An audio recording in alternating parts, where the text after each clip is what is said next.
अगर हम भूलोक से ऊपर के लोगों की गिनती करें तो 7 लोग हैं। अगर नीचे के लोगों की गिनती करें तो 7 लोग हैं। अगर योग के माध्यम से अपने आप को जानने की चेष्टा करें तो हम सबको 7 द्वारों से होकर के निकलना पड़ेगा। मूलाधार, स्वादिष्ठान, मणिपूरक, अनाहत, विशुद्ध, आज्ञा और अंत में ब्रह्म। ये सबसे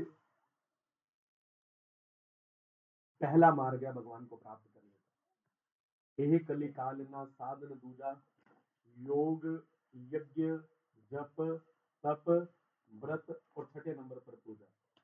6 साधन भगवान को प्राप्त करने के लिए। लेकिन इन 6 साधनों में सबसे बढ़िया साधन जो ये वाला साधन है, ये 7वें नंबर वाला साधन है, भगवान की कथा को श्रवण करना, भगवान का भजन करना, भगवान का कीर्तन करना। तो ये सबसे सुलभ साधन है, सबसे आसान साधन है। यद्यपि हम किसी भी ढंग से भगवान का ये साधन अपना सकते हैं, जैसे कि ये वर्षा भी हम सबको रोक नहीं पाई, क्योंकि जहां जहां पर भगवान का जो दिव्य अनुष्ठान होता है वहां पर देवताओं को चिढ़ होती है। और भागवत में सबसे ज्यादा, क्योंकि भागवत के ही महात्मा में कथा आती है, आज तो महात्मा की ही चर्चा होगी कि ये अमृत जो आज आप पीना प्रारंभ करेंगे, 7 दिन तक पीते रहेंगे, ये देवताओं को अति दुर्लभ है। देवता इसके लिए तरसते हैं। इसलिए देवता लोग चाहते नहीं है कि ये कलियुगी प्राणी या गुरु से जुड़े हुए ये आप जैसे भजनानंदी इसका पान कर पाए। तो उसमें कई प्रकार के विघ्न उत्पन्न होते हैं। और कलयुग में जहां पर भगवान की कथा सार्थक होती है वहां पर तो विघ्न जरूर आते हैं। अभी प्रदीप जी से चर्चा कर रहे थे कि यहाँ पर ऐसे संत महापुरुषों के सानिध्य में कथा हो तो वहां पर कथा अद्भुत होती है, उसका अलग ही रूपरेखा होती है। अगर हम इससे घबरा जाए कि भैया कथा नहीं होगी तो फिर हम काहे के भक्त।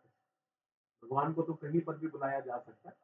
हरि व्यापक सर्वत्र समाना, प्रेम से प्रगट कोई नहीं। और आज की कथा जो है वो महात्म की कथा। महात्म का मतलब होता है महत्व, किसी का महत्व जानना। जैसे कि हम जो बाहर से आए, हम महाराज जी का महत्व नहीं जानते। अगर आप इतनी वर्षा में आए हुए हैं तो आप सभी महाराज का महत्व जानते हैं। एक बार सेट करके आराम से बैठिए। हम महाराज का महत्व नहीं जानते, तब जानेंगे जब अच्छी तरह से महाराज जी को समझ लेंगे। क्योंकि जाने बिन ना होई परतीति, बिनु परतीति होई नहीं प्रीति। ऐसे ही जैसे हम महाराज का महत्व नहीं जानते तो आप में से बहुत से लोग ऐसे होंगे जो भागवत जी का महत्व नहीं जानते।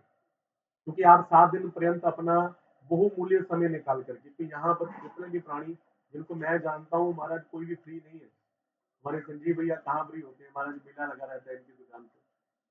और महाराज प्रदीप जी, आप सभी, मुझे पता है बड़े आप व्यस्त व्यक्ति हैं सारे के सारे, लेकिन अगर आप सारे के सारे समय निकाल करके जहाँ आए हैं तो महत्व के कारण ही आओगे कि आपको मिलेगा क्या। तो वही श्रीमद् भागवत महापुराण का महत्व। लेकिन एक बात और है, आज जो भी कथा हम श्रवण करेंगे महाराज का, एक घड़ी का आदेश हुआ है कि 1 घंटे तक हमने भगवान की कथा श्रवण करनी है।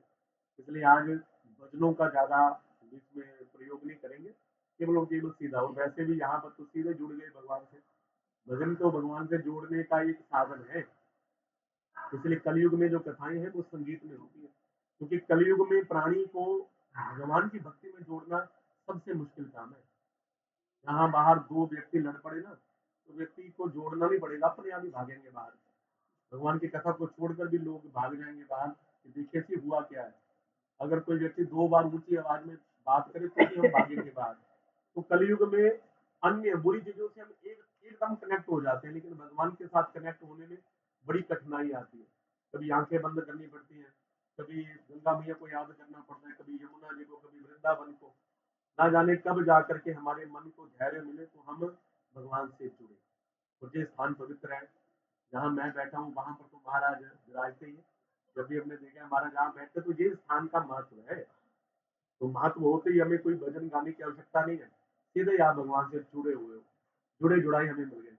तो ये सबसे बड़ी विशेषता इस स्थान की है। तो आइए श्रीमद् भागवत महापुराण के महात्म में प्रवेश करते हैं, जो महात्म भागवत जी का नहीं है। मतलब कि भागवत जी ने नहीं गाया, कि जो आज की कथा है वो पद्म पुराण की कथा है। जैसे अगर आप अपना खुद का महत्व बताओ तो लोग कहेंगे कि भैया ये व्यक्ति ज्यादा घमंडी है, इसे अपने कार्य के ऊपर घमंड है ना? अगर कोई दूसरा महत्व बताए, जैसे हमने प्रदीप जी का भी महत्व थोड़ा सा बताया, तो उन्होंने क्या बोला, मैं था बेला, मुझे सुन गया, उन्होंने आराम से बोला लेकिन मुझे सुनाई दिया। कि जब हम महत्व बताएंगे तो लोग कहेंगे कि नहीं महाराज ये महान है व्यक्ति। अगर ये खुद ही अपना महत्व बताने लगे तो जितने मर्जी महान हो वो भी ठीक है। तो यही विशेषता होती है, जो बढ़िया व्यक्ति होता है कि वो अपना महत्व कभी खुद नहीं बताता, महत्व बताता है महाराज दूसरा। दूसरा बताए कि महाराज ये व्यक्ति महान है, तो व्यक्ति विश्वास करता है कि महाराज एक बार चल करके देखना चाहिए कि वो कैसा है। तो ऐसे ही आज जितनी भी कथा हम आपको सुनाएंगे वो पद्म पुराण की कथा है। पद्म पुराण जी ने महात्म बताया है भागवत जी का। तो जरा दोनों हाथ जोड़ करके कथा मेरा सीधे बैठने की कोशिश करें, जरा कमर सीधी होनी चाहिए। मेरे साथ श्रीमद् भागवत महापुराण के महात्म का पहला श्लोक हम सभी मिलकर के गाएंगे। और श्लोक मैं इस हिसाब से गाऊंगा ताकि आप भी साथ में गा सको, ठीक है? जरा दोनों हाथ जोड़ो, मेरे साथ बोलो, सच्चिदानंद रूपाय विश्वोत्पत्त्यादि हेतवे तापत्रय विनाशाय श्री कृष्णाय अयम नमः। सच्चिदानंद रूपाय विश्वोत्पत्त्यादि हेतवे तापत्रय विनाशाय श्री कृष्णाय अयम नमः। सच्चिदानंद रूपाय विश्वोत्पत्त्यादि हेतवे तापत्रय विनाशाय श्री कृष्णाय अयम नमः। सच्चिदानंद रूपाय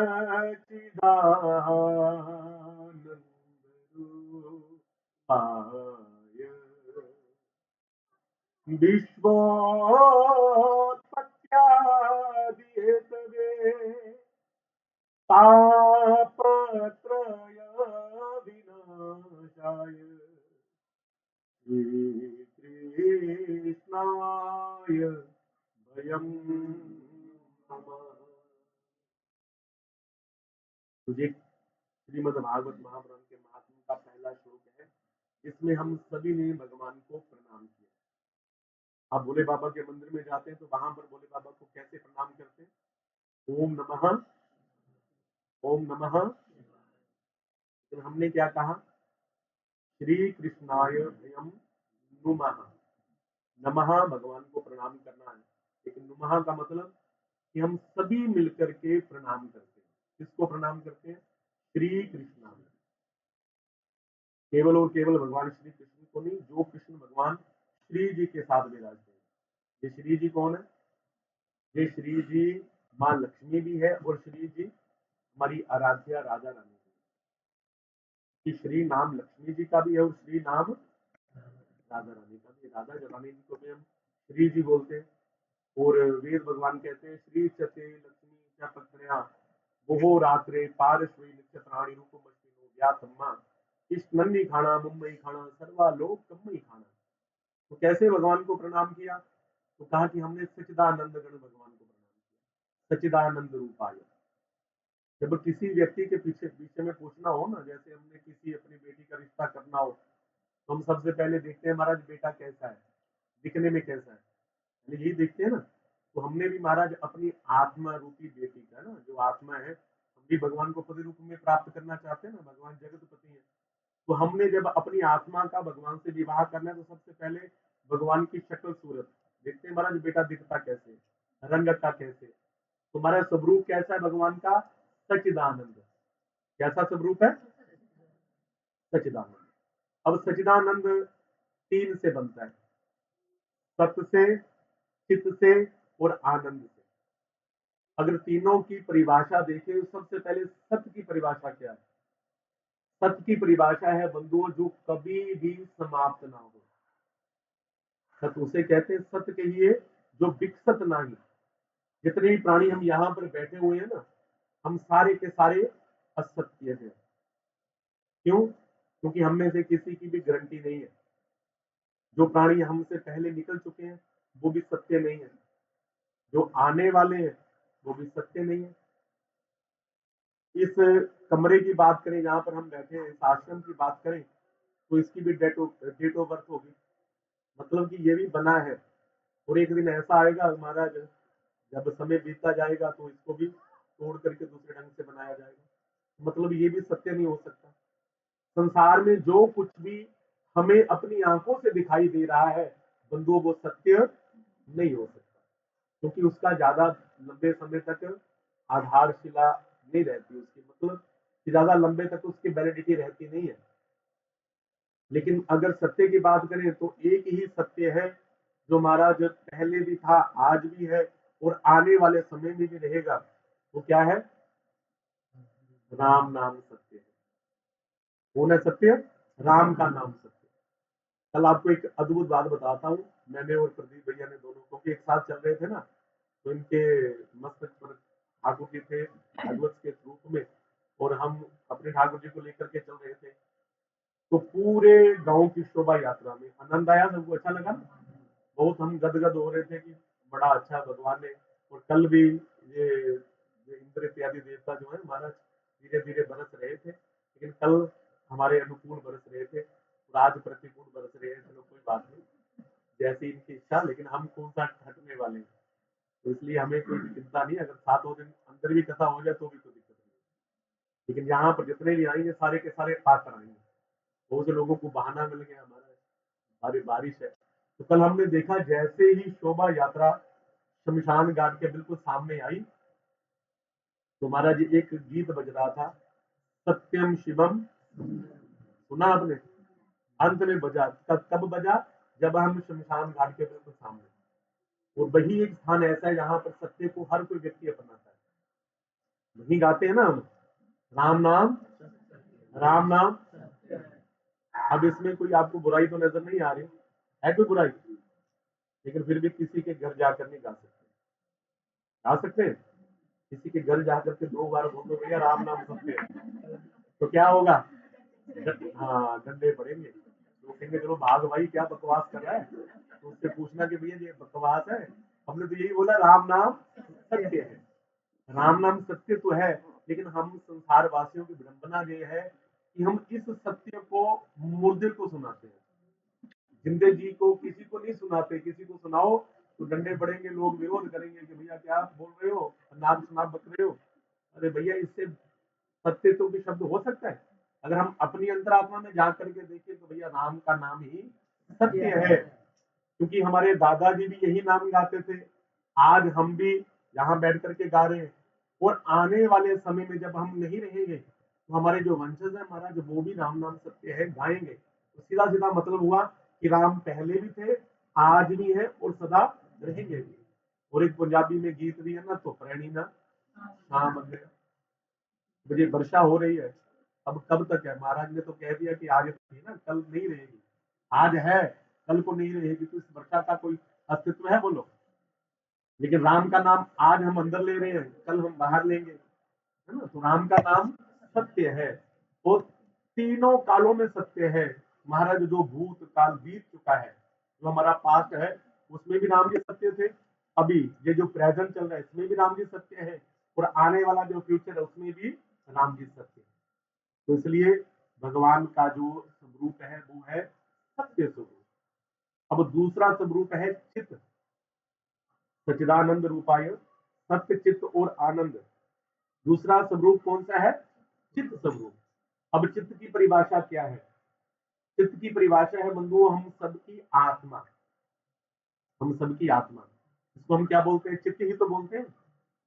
अगर पंजाबी में बोलेंगे भैया हम वहां जाना है, भैया तुम चला जा, तू क्यों नहीं जाएगा? कहा कि महाराज हमारा चित्त नहीं करता। ऐसा ही है ना? अगर हम यहाँ पर बैठे हैं तो किसके कारण बैठे हैं? बोलो, चित्त के कारण। यहाँ पर भगवान की कथा में आप सबका क्या जुड़ गया? चित्त जुड़ गया। तो चित्त कौन है? चित्त वो परमात्मा ही है। एक बात अच्छी तरह समझ ले कि भगवान की कथा को सुनने वाला भी भगवान है और सुनाने वाला भी भगवान है। लेकिन हम नीचे बैठे हैं, मैं ऊपर बैठा हूं, क्यों? क्योंकि ऊपर से ज्ञान का फ्लो होगा तो आपके ऊपर वर्षा होगी। वर्षा ऊपर से हो रही है ना। अब नीचे से अगर पानी निकलेगा तो महाराज उसमें से हम भीग तो सकते नहीं है ना, ज्यादा से ज्यादा हमारे पैर गीले हो जाएंगे, शरीर तो नहीं गीला होगा। अगर हम पूरा भीगना चाहें तो महाराज फिर वर्षा ऊपर से होनी चाहिए, वृष्टि ऊपर से होनी चाहिए। तो इसलिए कथा सुनाने वाला व्यक्ति ऊपर बैठे, सुनने वाला नीचे बैठे, तो भगवान की कथा का गूढ़ रहस्य समझ में आता है। क्योंकि कल्प कल्पों से अनेक प्रकार की कथाएं हैं। कल तो महाराज ने भी यहाँ पर खूब ज्ञान की वर्षा की है ना, सभी गदगद हुए। तो आज भी ना सब लोग वही कथा सुना रहे हैं, जो जिसको हमने ऊंचे आसन पर बिठा दिया, जिसके गले में फूल माला तिलक कर दिया महाराज, वो हमारा गुरु है। तो गुरु रूप में जब हम किसी का अनुसरण करेंगे तो बंधुओं फिर भगवान प्रसन्न होते हैं, फिर भगवान अपना अलौकिक ज्ञान प्रदान करते हैं। क्योंकि श्रोता वक्ता ज्ञान निधि, तो कथा राम की गूढ़, फिर भगवान की कथा के गूढ़ रहस्य सामने निकल करके आते हैं। तो भगवान चित्त रूप में हम सबके भीतर बैठे हुए हैं। अगर हमारे अंदर चित्त ना हो, हमारे अंदर आत्मा ही ना हो, तो बताओ हम में से कोई कथा सुन सकता है? नहीं सुन सकता। तो जितना मर्जी लोग पीछे गाते रहे राम नाम सत्य है, तो मुर्दे को कहाँ सुनाई देता है? देता है सुनाई? एक बार लक्ष्मी मैया भगवान विष्णु से झगड़ने लगी, कहने लगी कि आप मेरे से प्यार नहीं करते। कभी कभी होता है ना पति पत्नी का झगड़ा, विष्णु भगवान कहते हैं अरे प्यारी, मेरे अतिरिक्त तेरे से कोई प्यार करता ही नहीं है। तो कहा कि लो महाराज कैसी बात कर रहे हो, जहां पर लोग मेरी खातिर अपने भाई भाई का गला काट रहा है, हमारे लोग एक दूसरे के साथ व्यर्थ में महाराज द्वंद्व कर रहे हैं। किसी ने मेरी मेरी खातिर महाराज कोर्ट कचहरी में केस किया हुआ है। प्रेम से जय श्री राधे। किसी ने केस किया हुआ है एक दूसरे के ऊपर महाराज, किसके चक्कर में? प्रॉपर्टी के चक्कर में, लक्ष्मी के चक्कर में। और आप कहते हैं कि मेरे अतिरिक्त मेरे से कोई प्यार ही नहीं करता। तो कहा कि नहीं महाराज, मैं इस बात को मानती नहीं हूँ। भगवान कहते हैं तुम्हें मानना पड़ेगा, चलो मैं तुम्हें प्रैक्टिकल करके दिखाता हूँ। भगवान लक्ष्मी मैया को लेकर के आगे शमशान भूमि में, शमशान भूमि में सभी लोग रो रहे हैं। एक मुर्दे को उठा रखा है, और परिवार वाले क्या करते, रोते ही तो है ना, पीछे रोते हुए उसको शमशान घाट ला करके रख दिया। अब लोगों की रो के आंखें महाराज लाल हो चुकी हैं, आंखें फट रही हैं। अब भगवान ने कहा देखना अभी तमाशा दिखाता हूँ। तभी कहा कि अब यहाँ से ना तुम अपनी वृष्टि कर दो, मतलब वर्षा कर दो। तो लक्ष्मी मैया ने क्या किया, स्वर्ण की मुद्राओं की वर्षा करनी शुरू कर दी। जैसे ही स्वर्ण की मुद्राओं की वर्षा की ना भगवान ने, तो जितने भी लोग रो रहे थे सारे उठ करके भागे, और भाग करके महाराज लक्ष्मी को उठाने लगे, उस स्वर्ण मुद्राओं को उठाने लगे सारे के सारे। अब कहा देखा लक्ष्मी, अब पता चल गया ना मेरे अतिरिक्त तुमसे कोई प्यार नहीं करता। कहा कि प्रभु ये तो उल्टा काम हुआ है, अब देखो सारे मेरे को प्यार कर रहे हैं, सारे मुझे प्यार कर रहे हैं। आप महाराज आप कैसे कह सकते हो कि आप प्यार करते हो? देखो लोग मेरे चक्कर में पड़े हुए हैं ना सारे। भगवान ने कहा ध्यान से देख, जो मैं दिखाना चाहता हूँ वो तुमने देखा ही नहीं। कहा कि क्या दिखाना चाहते हो? तो कहा कि देखिए जितने भी लोग यहाँ पर आए हैं ना शमशान में, ये सारे तुझे उठा रहे हैं, लेकिन एक व्यक्ति तुझे नहीं उठा रहा। बताओ वो कौन था? बोलो। मुर्दा। कहा कि मुर्दा नहीं उठा रहा तुम्हें। कहा कि प्रभु भी इसका मतलब, कहा कि इसका मतलब सीधा सीधा है कि ये तुम्हें इसलिए नहीं उठा रहा क्योंकि इसके अंदर मैं नहीं हूँ। ये लोग जितने भी तुम्हें उठा रहे हैं इन सब के अंदर मैं हूँ। इसका मतलब तुम्हें प्यार कौन करता है? मैं। मेरे अतिरिक्त तो तुम्हें कोई प्यार नहीं करता। जिसके अंदर मैं नहीं हूँ वो तुम्हारे चक्कर में बोलो ना नहीं पड़ता। तो कहने का अभिप्राय कि भगवान जो है, भगवान की भार्या कौन है? लक्ष्मी। अगर हम कहें कि भैया हम लक्ष्मी के पति बन जाएं, तो फिर लक्ष्मी का पति बनने से हमारा जो सबसे बड़ी लज्जा होती है। लज्जा क्या? वो व्यक्ति संसार में मुंह दिखाने लायक नहीं रहता। फॉर एग्जाम्पल जब हम यहाँ तो हम ऐसे कथा करें ना, तो जब भगवान के ये श्रीमद भागवत महापुराण के छठे दिन की कथा आएगी ना, तो हम उस कथा के मध्य में भगवान का विवाह करेंगे। भगवान का विवाह होगा, रुक्मणी मंगल होगा, और ऐसा विवाह होगा, ऐसा विवाह होगा जितने भी यहाँ पर बैठे हैं ना, मैं आपको पूरा प्रमाण सहित बता सकता हूँ कि आपने ऐसा विवाह आज तक अपनी लाइफ में नहीं देखा होगा। कितना अद्भुत वो विवाह होगा, आप इतना ज्यादा आनंद मनाओगे, इतना आनंद मनाओगे। तो उस विवाह में रुक्मणी मैया ने भगवान को एक पत्र लिखा, प्रेम पत्र, कि प्रभु मैं कुंदनपुर की राजकुमारी हूँ, मैं आपसे विवाह करना चाहती हूँ। लेकिन मेरे भाई रुक्मी ने मेरा विवाह शिशुपाल के साथ फिक्स कर दिया।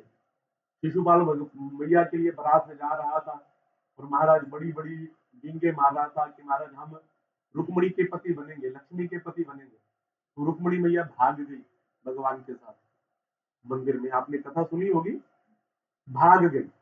लेकिन अगर हम सीधी सीधी कथा सुने तो महाराज कितने लोग हमारे सनातन धर्म के ऊपर महाराज उंगली उठा देंगे कि महाराज ये कैसी बात है। अब किसी की बेटी किसी के साथ भाग जाए तो या लोग यहाँ पर भंगड़ा डाल रहे, खुशी मना रहे, बात तो गलत है। लेकिन अगर हम भगवान की बात करें तो भैया सीधी सी बात, लक्ष्मी भगवान की थी, अरे बोलो, भगवान की है और भगवान की ही रहेगी। वो विवाह जो है वो किसी लड़का लड़की का विवाह थोड़ी नहीं है, वो लक्ष्मी नारायण का विवाह है। शिशुपाल लक्ष्मी को अपनी पत्नी बनाना चाहता था और भगवान ने, बोलो भैया, अपनी पत्नी को अपनाया।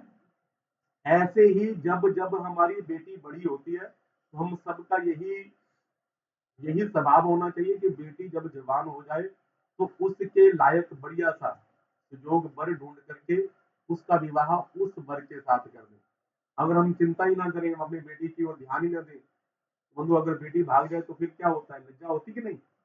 इसलिए लक्ष्मी ना किसी की हुई है ना किसी की होगी, एक ही की हुई है, वो कौन है, नारायण। अगर नारायण के साथ संबंध बना लिया तो नारायण कभी भी आपके घर अकेले नहीं आएंगे, साथ में लक्ष्मी को, बोलो ना, साथ ही लेकर के। तो इसलिए भगवान का दूसरा स्वरूप है चित्त रूप, और चित्त हम सब के अंदर है। जब तक चित्त है तब तक हम सभी भगवान का ही, बोलो भैया, अंश है, भगवान का ही स्वरूप है। और तीसरा स्वरूप है भगवान का आनंद। जैसे यहाँ बैठे हो आपको, जैसे गुरु महाराज जी कल कर रहे थे तो आप यहाँ बैठ करके ऐसे सुन रहे थे कथा जैसे हम सुना रहे, ना साउंड ना कुछ है ना, तो आपको अच्छा लग रहा था ना। जहां जिससे अपने चित्त को आनंद आने लगे, अच्छा लगने लगे, उसका नाम आनंद है। और आनंद भगवान का ही स्वरूप है। जब हमें अच्छा लगे, जब भगवान की कथा में, भगवान के कार्य में जब भी हमें एक प्रसन्नता मिले तो उसको क्या बोलते हैं, आनंद। जब आनंद आता है तो महाराज उसमें खुशी भी उसके आगे कुछ भी नहीं है, उसके आगे सुख भी कुछ नहीं है। हम घर में भोजन करें तो भोजन अगर अच्छा बने तो उसकी प्रशंसा करो, बहुत स्वादिष्ट है, अति उत्तम बोल सकते हैं। लेकिन आनंद आ गया, ये शब्द प्रयोग में मत लाया करो। आनंद तभी आता है जब भगवान की कथा, भगवान का भजन, भगवान का संकीर्तन करते हैं। तो जब हम चौथे दिन भगवान का जन्म उत्सव मनाएंगे तो हम क्या कहेंगे, नंद के आनंद भयो। उस समय कृष्ण भयो नहीं, राम भयो नहीं, कन्हैया कन्हैया भयो नहीं, क्या कहेंगे, नंद के आनंद भयो, जय कन्हैया लाल की। हाथी दिनों, घोड़ा दिनों, और दिनों बाल की। मतलब इस शब्द का भी महत्व है कि यहाँ पर आप कथा सुनने के लिए आए हो, ये एक कल्प वृक्ष है। इस कल्प वृक्ष के नीचे बैठ करके जो भी कल्पना करोगे वो आपको जरूर मिलेगी। हाथी चाहिए तो हाथी मिलेगा, घोड़ा चाहिए तो घोड़ा मिलेगा, पालकी चाहिए तो पालकी मिलेगी। अगर अन्न के भंडार चाहिए तो अन्न का भंडार, लक्ष्मी के भंडार चाहिए तो लक्ष्मी के भंडार। उस दिन विस्तार से सुनाएंगे। महाराज 4 द्वार हैं नंद बाबा के महल के, और चारों के चारों द्वारों पर महाराज खजाने लुटाए जा रहे हैं। कहीं से हीरे, कहीं से मोती, बड़े बड़े महाराज पर्वत के पर्वत अन्न के दान किए जा रहे हैं। जहां जहां भगवान आते हैं फिर वहां से भैया सब कुछ मिलता है। तो भगवान के कितने स्वरूप हैं, 3। पहला सत्य, दूसरा चित्त और तीसरा आनंद स्वरूप। हमें पता चल गया कि भैया बेटे का स्वरूप ऐसा है ना, क्योंकि आपने अपनी आत्मा रूपी है ना, अपनी आत्मा रूपी आत्मा का विवाह भगवान से करना है ना, भगवान को पति बनाना है। तो दूसरे नंबर पर हम क्या कहते हैं,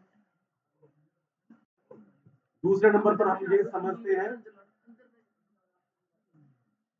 दूसरे नंबर पर हम क्या उस वर्ग की क्या लक्षण देखते हैं, महाराज वो करता क्या है, मुंडे का काम की है ना।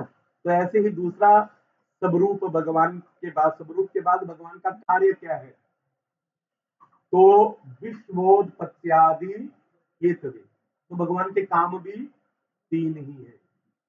पहला काम संसार को बनाने का काम, दूसरा काम भगवान का संसार को पालने का काम, संसार का पालन करना, और तीसरा काम भगवान का संसार को विलय कर देना। कितने काम हुए, अरे बोलो, पहला काम भगवान को संसार को बनाना, दूसरा संसार का पालन करना, तीसरा संसार को विलय कर देना। 3 काम है। अब उसके बाद अगर महाराज हम अपनी बेटी का विवाह भगवान से करेंगे तो फिर हमें क्या मिलेगा? अगर आप भगवान की कथा सुनने के लिए आएंगे 7 दिन तो आपको फायदा क्या होगा? तो फायदे भी आपको 3 ही होंगे।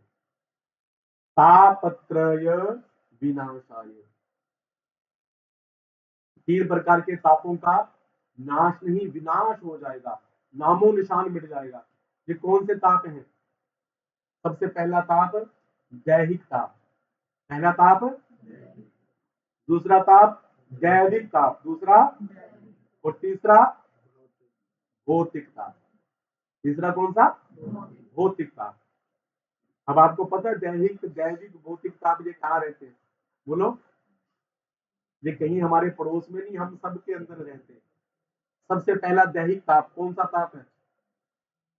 घुटनों में दर्द होना, कमर में दर्द होना, बुखार होना, शुगर होना, बीपी अप होना, लो होना, और भी ना जाने कितनी बीमारियां यहाँ संजीव भैया को तो जितनी मर्जी पूछ लो, इनके इनके तो मेडिकल स्टोर में बड़ी पड़ी हैं दवाइयां, है ना? तो कितना कितना ज्यादा महाराज ये ताप हमको सताता है। हम आपके सामने हमारे प्रैक्टिकल करने वाले व्यक्ति भी बैठे हुए हैं, हमारे कितनी प्रकार की दवाइयां हैं महाराज। क्यों? ये कौन सा ताप है? दैहिक ताप। देह में जो ताप हो जाना, अब उसका भगवान कहते हैं मैं विनाश कर दूंगा। अगर कथा सुनने के लिए आओगे तो कथा सुनने के बाद कथा को फॉलो भी करना पड़ेगा। जरूरी नहीं है कि आप कथा सुनते रहो और कथा सुनने के बाद हम कहेंगे नहीं। महाराज कथा सुनने के बाद उस कथा को अपने चरित्र में उतारना पड़ेगा। जब तक कथा को अपने चरित्र में नहीं उतारोगे तब तक भगवान की कथा केवल और केवल एक नाटक की तरह है। जब तक चरित्र में नहीं उतारोगे तब तक नाटक की तरह, चरित्र में उतार लिया तो फिर भगवान ने जो कह दिया वो महाराज सत्य है। सबसे पहले दैहिक ताप, दूसरा दैविक ताप। जैसे हम जो बाहर बूंदाबांदी हो रही है, बरस रहा है, इसको भी दैविक ताप ही कह सकते हैं। इसको हम क्या कह सकते हैं? दैविक ताप। अब हमारा कभी कभी हाड़ आ जाए, बाढ़ आ जाए, भूकंप आ जाए तो लोगों के घर टूट जाते हैं ना, लोग बेचारे बेघर हो जाते हैं। भगवान कहते हैं अगर मेरी मेरी शरण में आ गए तो मैं तुम्हारी दैविक ताप से भी, बोलो ना, रक्षा करूंगा। तीसरा ताप जो कलयुग में महाराज बहुत ज्यादा बढ़ रहा है उसको कहते हैं भौतिक ताप। आप अपनी कुंडली लेकर के कल प्रैक्टिकल करना, किसी भी पंडित जी के पास चले जाना, यहाँ वाली पंडित जी नहीं, प्रैक्टिकल करने के लिए किसी के पास भी चले जाना, है ना? तो वो पंडित जी कहेंगे कि आपकी कुंडली में पितृ दोष है ना? पितृ दोष में होगा तो काल सर्प योग होगा। तो महाराज कुछ ना कुछ आपको महाराज भौतिक ताप के विषय में सचेत किया जाएगा। और वैसे भी अगर हम कहें कि भैया हमें जो दुख मिल रहा है वो भौतिक ताप के कारण मिल रहा है, क्योंकि भूतकाल में, भूतकाल किसे कहते हैं? बोलो भैया, जो बीत चुका हुआ है उसे भूतिकाल बोलते हैं ना। तो जितना भी हमें दुख मिल रहे हैं वो किसके कारण मिल रहे हैं? बोलो भैया, जो पास्ट के कारण, क्योंकि पास्ट में हमने बुरे कर्म किए तो उसका फल भी तो बुरा ही होगा। दो बीज बो दो बाहर, है ना, एक आम का बो दो और एक बो दो महाराज बबूल का, है ना? और आम का बो के रख दो और बबूल वाले को रोज पानी दो, खाद दो, तो उगेगा कौन सा? बोलो भैया, जिसको खाद पानी दिया होगा। फिर हम कहें कि भैया हमने तो आम का बोया था, तो आम के बीज को हमने खाद पानी कहाँ दिया? ऐसे ही हम करते हैं। हमारे दुख का सबसे बड़ा कारण कि जो बीज हम पुण्य का बोते हैं ना, जो पुण्य का बीज बोते हैं महाराज, उसको खाद पानी नहीं देते। खाद पानी मतलब उसको खाद पानी इसलिए नहीं देते क्योंकि उसकी रोज महाराज हम बड़ाई करते रहते हैं, उसको खोदते रहते हैं कि महाराज देखो जी हमने ये किया, हमने कमरा बनाया, हमने ये किया, हमने वो किया, हमने महाराज इतना दान कर दिया, हमने इतनी की पर्ची कटवाई, हमने भागवत करवाई, हमने शिव महापुराण करवाई, हमने राम कथा करवाई। तो इससे क्या होता है महाराज, जो बीज हमने बोया है वो उगेगा नहीं, क्योंकि उसे बार बार निकाल रहे हैं। और जो हमसे पाप हो जाता है फिर वो कभी हम किसी को बताते हैं, उसको अच्छी तरह से गाड़ देते हैं महाराज, उसको अच्छी तरह से खाद पानी देते हैं महाराज, किसी को पता ना चले, हमारे पड़ोसी को भी ना पता चले। भैया जी बाद में आने, पीछे बैठो आप। ऐसे यस, बैठ जाओ बैठ जाओ। अब जो आएगा उसको पीछे पीछे बैठो चलो। प्रेम से जय श्री राधे। मतलब कि जो हमने कर्म किया है उस कर्म को करने के बाद, चाहे वो अच्छा कर्म है चाहे बुरा कर्म है, जब तक उसको खाद पानी नहीं देंगे वो बड़ा नहीं होगा। तो हम अनजाने में ही सही हम अपने पाप कर्म को ज्यादा खाद पानी दे देते हैं। प्रेम से जय श्री राधे। बेटा आराम से बैठ जाओ बेटा। जय जय राधा रमण हरि बोल। जय जय राधा हरि बोल।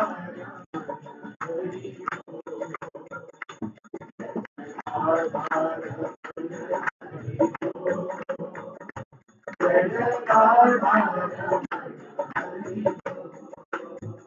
जय जय राधा रमण हरि बोल।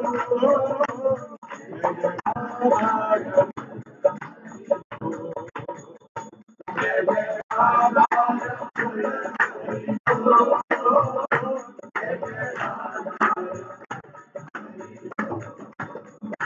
जय जय हरि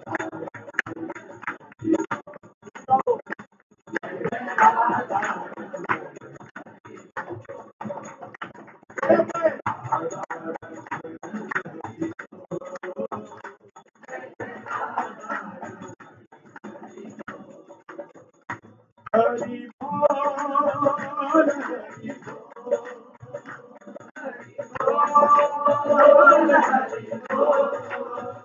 राम बोल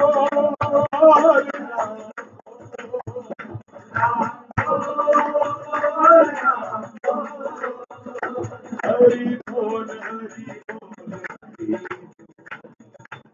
हरि बोल हरि बोल राम बोल राम बोल राम बोल जय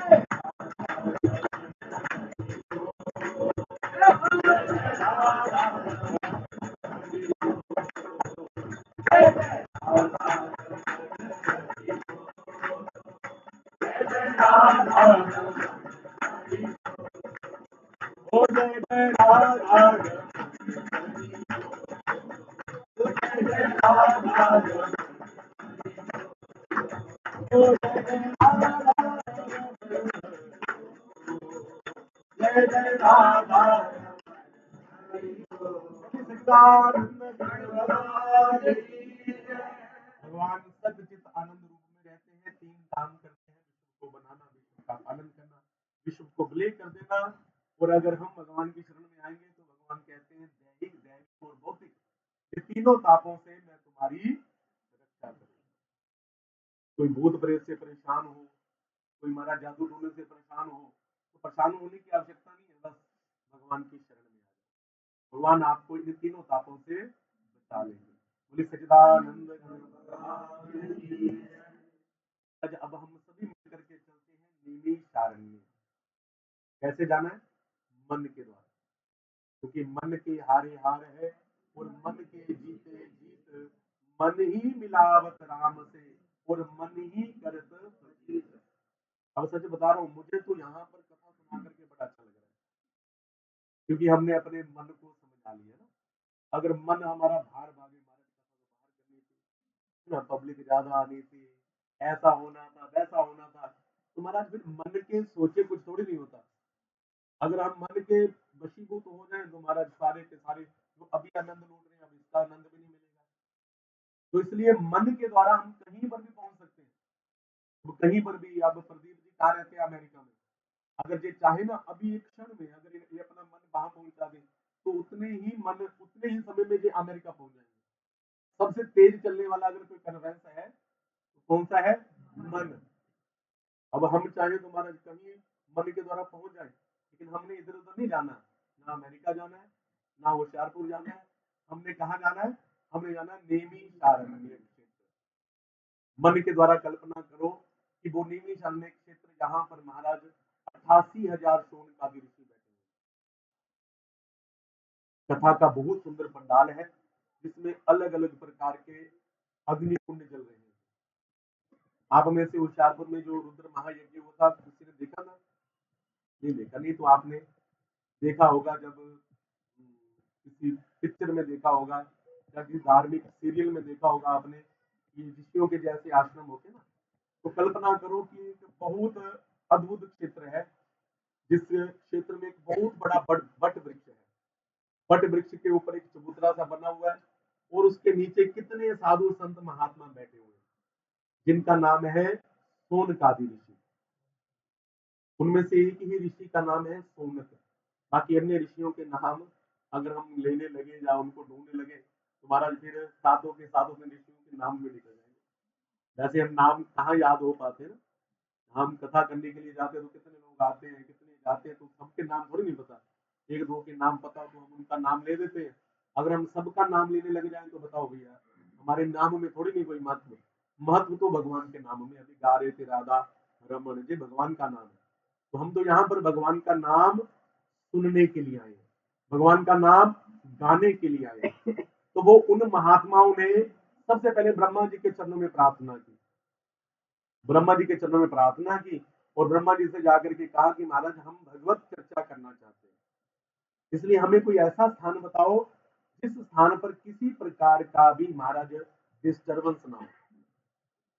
जहां पर भगवान की कथा में कोई डिस्टर्बेंस हो वहां पर मन थोड़ी नहीं लगता ना। कोई उधर से आपको बुलाता रहे, कोई उधर से बुलाता रहे, कोई महाराज गाड़ी का हॉर्न या कोई बच्चों का शोर, वहां पर भगवान की कथा थोड़ी नहीं होती। इसलिए प्रार्थना की है कि महाराज कोई रमणीय क्षेत्र बताओ जहां पर जाए और जहां पर जाकर के मन एकदम शांत हो जाए और भगवान की अद्भुत कथा हो। ब्रह्मा जी ने एक चक्कर छोड़ा और कहा कि महाराज ये चक्कर जहां जाकर के रुक जाएगा वही स्थान को कथा स्थल बना लेना। तो वो जो चक्कर था वो कहाँ गिरा आकर के नैमिषारण्य में। तो वहां पर ऋषियों ने बैठे, ऋषि और सभी ऋषियों ने बैठ करके महाराज संकल्प लिया। जैसे हमारे आदरणीय पंडित जी मोहित जी ने कल से आए हुए ना पंडित जी, तो कल से पंडित जी क्या कर रहे हैं, ऊपर तैयारी कर रहे हैं, मंडपों की तैयारी है ना। आज आपने पूजन करवाया था और कौन किस किसने पूजन करवाया था? हाँ वो भैया आप, हाँ ये तीनों।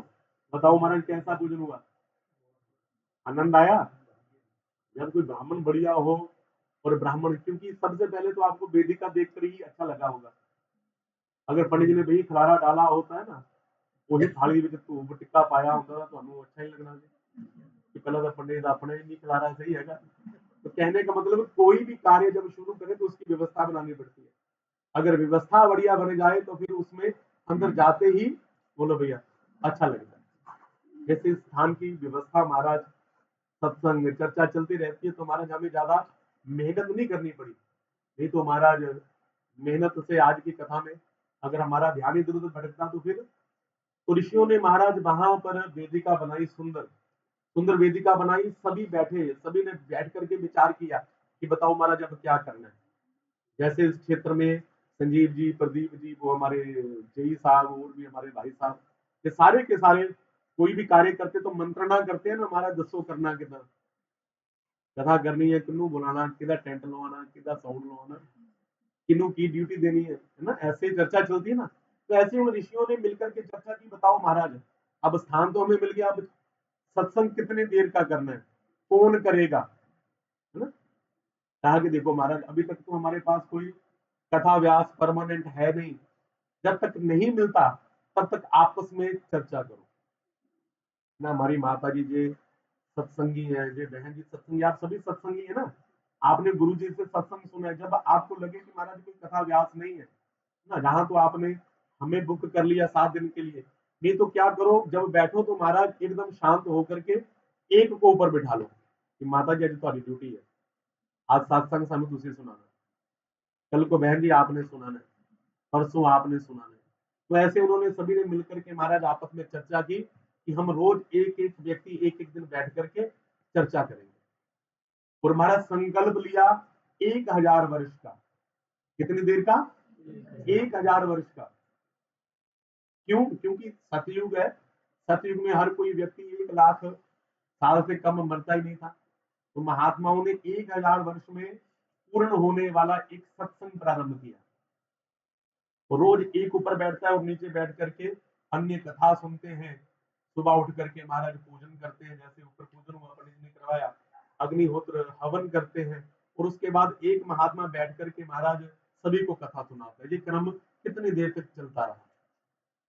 एक दिन क्या हुआ महाराज, उनके मध्य में एक संत महापुरुष का आगमन हुआ, जिनका नाम है सूत जी महाराज। बोलिए सूत जी महाराज। ये सूत जी कौन है? ये व्यास जी के परम प्रिय शिष्य है। ये व्यास जी कौन है? जिन्होंने श्रीमद् भागवत महापुराण की रचना की। श्रीमद् भागवत महापुराण की कथा के रचयिता कौन है? व्यास जी। लेकिन व्यास जी को जो 4 बीज मिले नारद जी से, और नारद जी को जो 4 श्लोक मिले अपने पिताजी से, ब्रह्मा जी से, और ब्रह्मा जी को ये मिले किससे? नारायण से। मतलब कि इसलिए इसका नाम है श्रीमद् भागवत महापुराण। मद शब्द जो भगवान के मुख से निकला हुआ है। ये जो कथा है ये कोई ऐसी वैसी कथा नहीं है, भगवान के स्वयं के मुख से निकली हुई कथा है।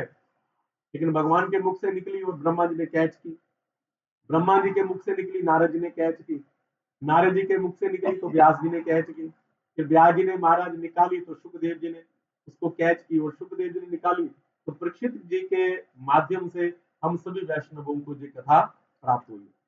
तो मतलब शाखा शाखा से ये नीचे आती गई, इसलिए बड़ी अद्भुत कथा है। और भगवान के मुख से निकला हुआ जो गीत है, बताओ महाराज कैसा होगा ना। जैसे हमारे टूटी फूटी वाणी वाले गाएं तो महाराज लोग कहते बड़ी शोभा गाते हैं, पंडित जी बड़ा अच्छा गाते हैं। तो आप खुद अनुमान लगाओ कि हमारे जैसी टूटी फूटी वाणी वाला व्यक्ति गाने वाला हो तो लोग प्रशंसा करते हैं। तो ये अनुमान लगाओ कि जो गीत भगवान के मुख से निकला है वो कितना अद्भुत होगा। तो उसकी व्याख्या भी महाराज वेद तक नहीं कर सकते, वेदांत तक नहीं कर सकते। बोले बाबा पार्वती को कथा सुनाते हैं और अंत में कहते हैं कि मति अनुरूप कथा में बाछी। यहाँ पर तो बहुत सी माताएं रामायण पढ़ने वाली होंगी ना, तो उत्तराखंड की छुपाई है। बोले बाबा पार्वती मैया से कहते हैं मति अनुरूप कथा में बाछी, यद्यपि प्रथम गुप्त करी राखी। बोले बाबा ने इस कथा को अपने हृदय में गुप्त करके रखा हुआ था। रची महेश निज मानस राखा, अपने हृदय में गुप्त करके रखा हुआ था। और पाय सुसमय शिवासन भाषा, शिवा नाम पार्वती मैया का है। सुसमय जान करके महाराज मां पार्वती को ये कथा सुनाई। प्रदीप जी कह रहे थे कि महाराज 4 साल से चल रहा है, ये प्लानिंग चल रही है कि भागवत की कथा होनी है, लेकिन महाराज अब जाकर के ये कथा हम सबको प्राप्त हो रही है। तो इसका मतलब क्या है कि ये समय की महिमा है। ये समय को जितना हो सके उतना प्रणाम करो, क्योंकि ये जो समय है ये कोई छोटा मोटा समय नहीं, ये सुंदर समय है, सुसमय है। सुसमय का मतलब सुंदर समय, इससे बढ़कर के कोई दूसरा समय नहीं हो सकता। जिस समय में भगवान का और हमारा मिलन होने वाला हो। और वैसे भी आज से चैत्र नवरात्रि, हम सभी हिंदुओं का नया साल शुरू हो रहा है ना। आज पहला दिन है, तो आप सबको नव वर्ष की भी बहुत बहुत शुभकामनाएं। आप सभी को बहुत बहुत बधाई हो, क्योंकि हमारा नया साल यही है। ये तो हम तो अंग्रेजों वाला ही मनाते हैं, हैप्पी न्यू ईयर, लेकिन ये हमारा हैप्पी न्यू ईयर है, ठीक है। क्योंकि इसमें देखो सब कुछ नया नया है कि नहीं। खेतों में नई फसल भी तैयार है, बच्चों के नए बस्ते भी तैयार है, नई किताबें भी तैयार है, हमारी नई नई पीली चुनिया भी तैयार है ना। ये तो आपको जो मिली है ना, तो नया नया, तो नई नई भगवान की कथा। वैसे पुराण है, नाम क्या है? श्रीमद् भागवत महापुराण। अगर बात की जाए, बात बहुत पुरानी है, लेकिन आप सुनोगे तो आपको नहीं लगेगी। नहीं लग रही है कि नहीं? अच्छी लग रही है कि नहीं? अब नई चीज से ही बच्चे खुश होते हैं।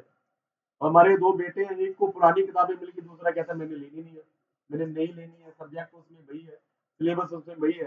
तो मतलब कि पुरानी चीजों को लोग कम महत्व देते हैं। किसको महत्व देते हैं? बोलो भैया, नई वस्तुओं को। तो इसलिए नया वर्ष वही नया वर्ष होता है जिसमें कुछ नया हो। तो सूत जी आए तो महाराज सारे के सारे ऋषि बहुत प्रसन्न हुए कि महाराज देखो भगवान की कृपा से अगर भगवान के पथ पर चलो ना, तो अपने आप ही भगवान कृपा करते हैं। देखो हमें कथा व्यास में मिल गई। प्रेम से जय श्री राम। तो हमारे राकेश केसी जी आए, आजो प्रभु जी जी हरियाणा से आए हैं जी। जय श्री राधे। तो सभी ऋषियों को कौन मिले?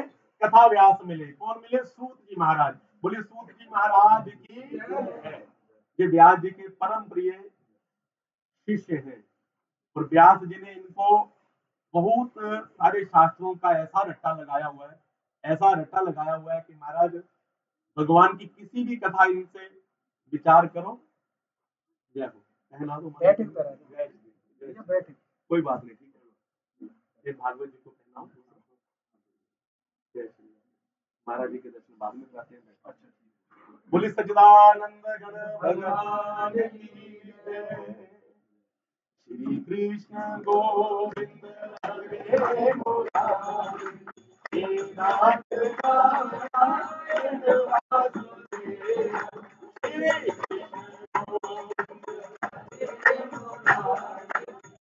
नाथ नारायण वासुदेव, हरे मुरारी, हे नाथ नारायण वासुदेव, श्री गोविंद हरे मुरारी,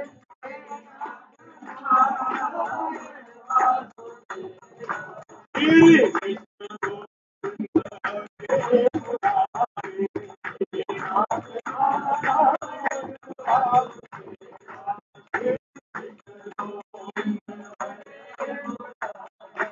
हे नाथ नारायण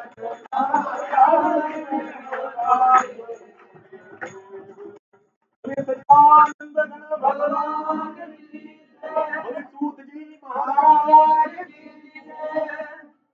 अब सूत जी जब आए तो सभी ऋषि खड़े होकर के उनको प्रणाम करने लगे। अब ये जो ऋषि प्रणाम कर रहे हैं ना, ये बड़े लंबी लंबी आयु वाले महात्मा हैं। किसी की उम्र कितनी है? 10,000 वर्ष, किसी की उम्र 1,000 वर्ष, किसी की उम्र 50,000 वर्ष।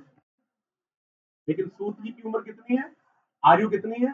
केवल 16 वर्ष। कितनी? अब आप अनुमान लगाओ कि भैया इतनी लंबी आयु वाले व्यक्ति एक छोटे से बालक को प्रणाम करें तो बालक को संकोच होगा कि नहीं? सूत जी ने कहा, रे महाराज आप सभी मुझे प्रणाम करें, मैं तो अभी बालक हूँ, आप तो इतने इतने बड़े महात्मा और सारे के सारे महाराज ऊंची जाति के हो, आप सारे के सारे ब्राह्मण हो महाराज, हम सूत जाति के हैं महाराज, आप हमें प्रणाम करें। तो कहा कि नहीं, हम आप इस गलत फहमी में मत रहना कि हम आपको प्रणाम करें महाराज, हम आपको प्रणाम नहीं करें, हम प्रणाम करें आपके अंदर जो ज्ञान है। अज्ञान द्वांत विध्वंस कोटि सूर्य समप्रभ, सूताख्याहि कथा सारम, मम कर्ण रसायनम। बड़ा प्यारा जो श्लोक है, कहा कि अज्ञान ध्वांत विध्वंस। अभी जो बारिश हो रही है ना, तो अभी जितना भी मौसम है बाहर इतना क्लियर नहीं है, लेकिन जब सूर्य नारायण भगवान खिल जाएंगे तो हमारा सभी और ज्यादा प्रकाश हो जाएगा ना। कभी कभी महाराज ज्यादा बादल छा जाए तो कभी कभी दिन में भी अंधेरा हो जाता है कि नहीं, लेकिन अंधेरे को दूर कौन करता है? सूर्य नारायण भगवान। तो कहा कि महाराज हमारे हृदय में अज्ञान भरा हुआ है, अज्ञान द्वांत विध्वंस। उस अज्ञान को दूर करने के लिए, विध्वंस करने के लिए महाराज आपके पास कोटि सूर्य समप्रभ, कोटि, कोटि कहते हैं करोड़ को, 1 करोड़ सूर्य के समान आपके पास प्रकाश है। किसका प्रकाश? ज्ञान का प्रकाश। तो कहा कि महाराज उसमें से एक किरण भी अगर हमारे हृदय पटल के ऊपर पड़ जाए तो हमारा अंतःकरण एकदम, बोलो मन, शुद्ध हो जाए, हमारे द्वंद्व मिट जाए, अंधकार मिट जाए, हमारा अज्ञान मिट जाए। तो इसलिए महाराज हम आपसे एक निवेदन करते हैं। क्या निवेदन करते हैं? तो कहा कि सूता क्या ही कथा सारम। ध्यान से सुनना इस शब्द को। क्या कहा कि महाराज आप हमें कथा मत सुनाइए, क्या सुनाइए? कथा का सार सुनाइए। सूता क्या ही कथा सारम, कैसा सार? कहा कि वो सार सुनाइए जो हमारे कानों के अंदर जाए, कानों के अंदर जाए और कानों के अंदर जाते ही वह अमृत बन जाए। मम कर्ण, मेरे कानों के लिए रासायन का काम करे, दवाई का काम करे और अंदर जाते ही हृदय के सारे रोगों को मिटा दे। ऐसी महाराज हमें कथा सुनाइए।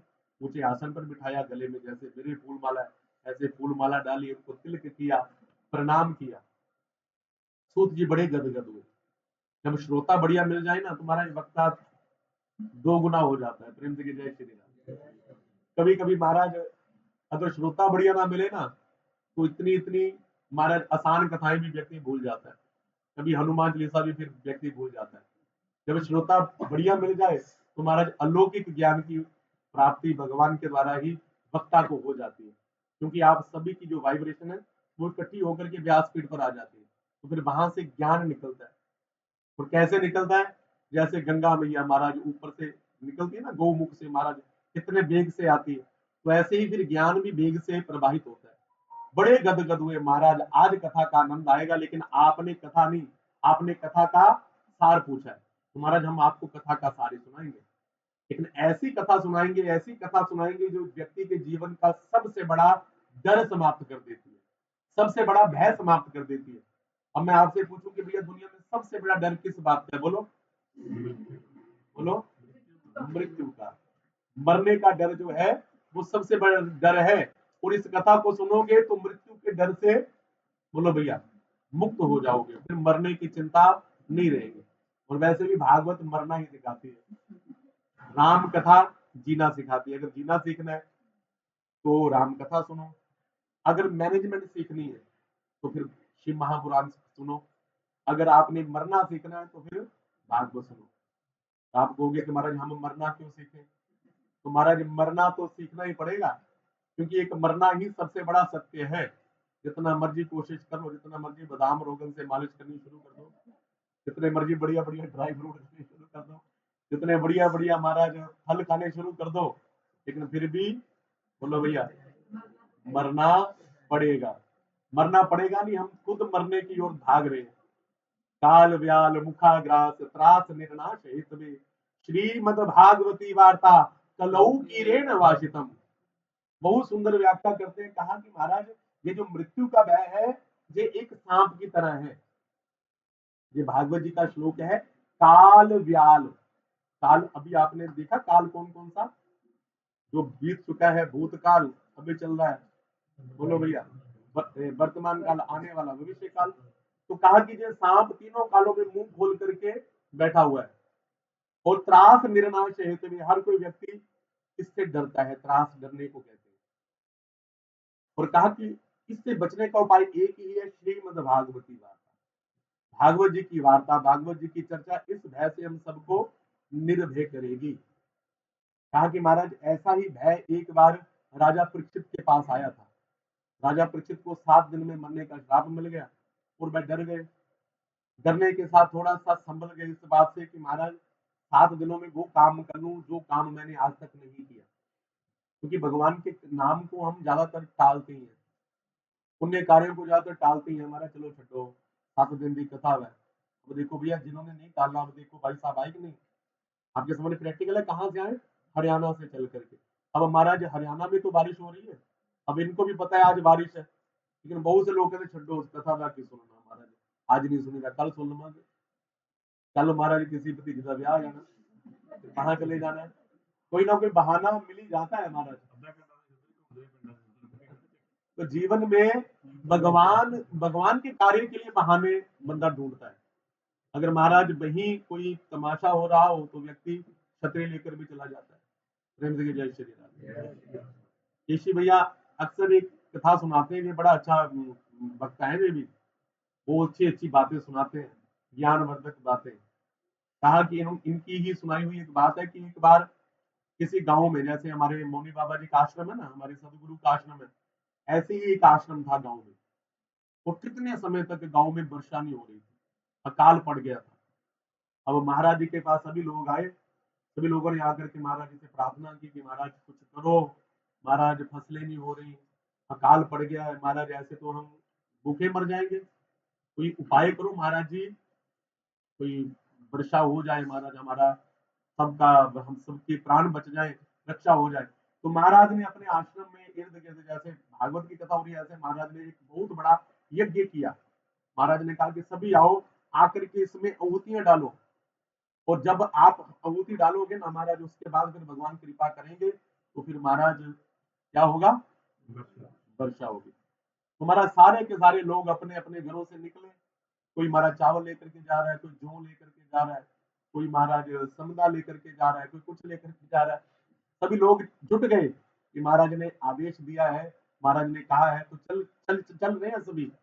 लेकिन एक छोटा सा बच्चा जो था वो छाता लेकर के जा रहा था। क्या लेकर के जा रहा था, छाता लेकर के जा रहा था। तो उसमें एक व्यक्ति पूछता, अरे पागल है, छाता लेकर के जा रहा है, ना तो महाराज कितने समय से वर्षा नहीं हुई, तू छाता लेकर के जा रहा है, अभी तक तो हवन हुआ नहीं, अभी तक तो कुछ हुआ भी नहीं, तू पहले छाता लेकर के निकल चला। तो उस बच्चे ने बड़ा सुंदर उत्तर दिया, उसने कहा कि महाराज हमें अपने महाराज के ऊपर पूर्ण भरोसा है, अगर उन्होंने यज्ञ करवाया है तो वर्षा भी जरूर होगी, जब वर्षा होगी तो फिर हम छाते से अपनी रक्षा कर लेंगे।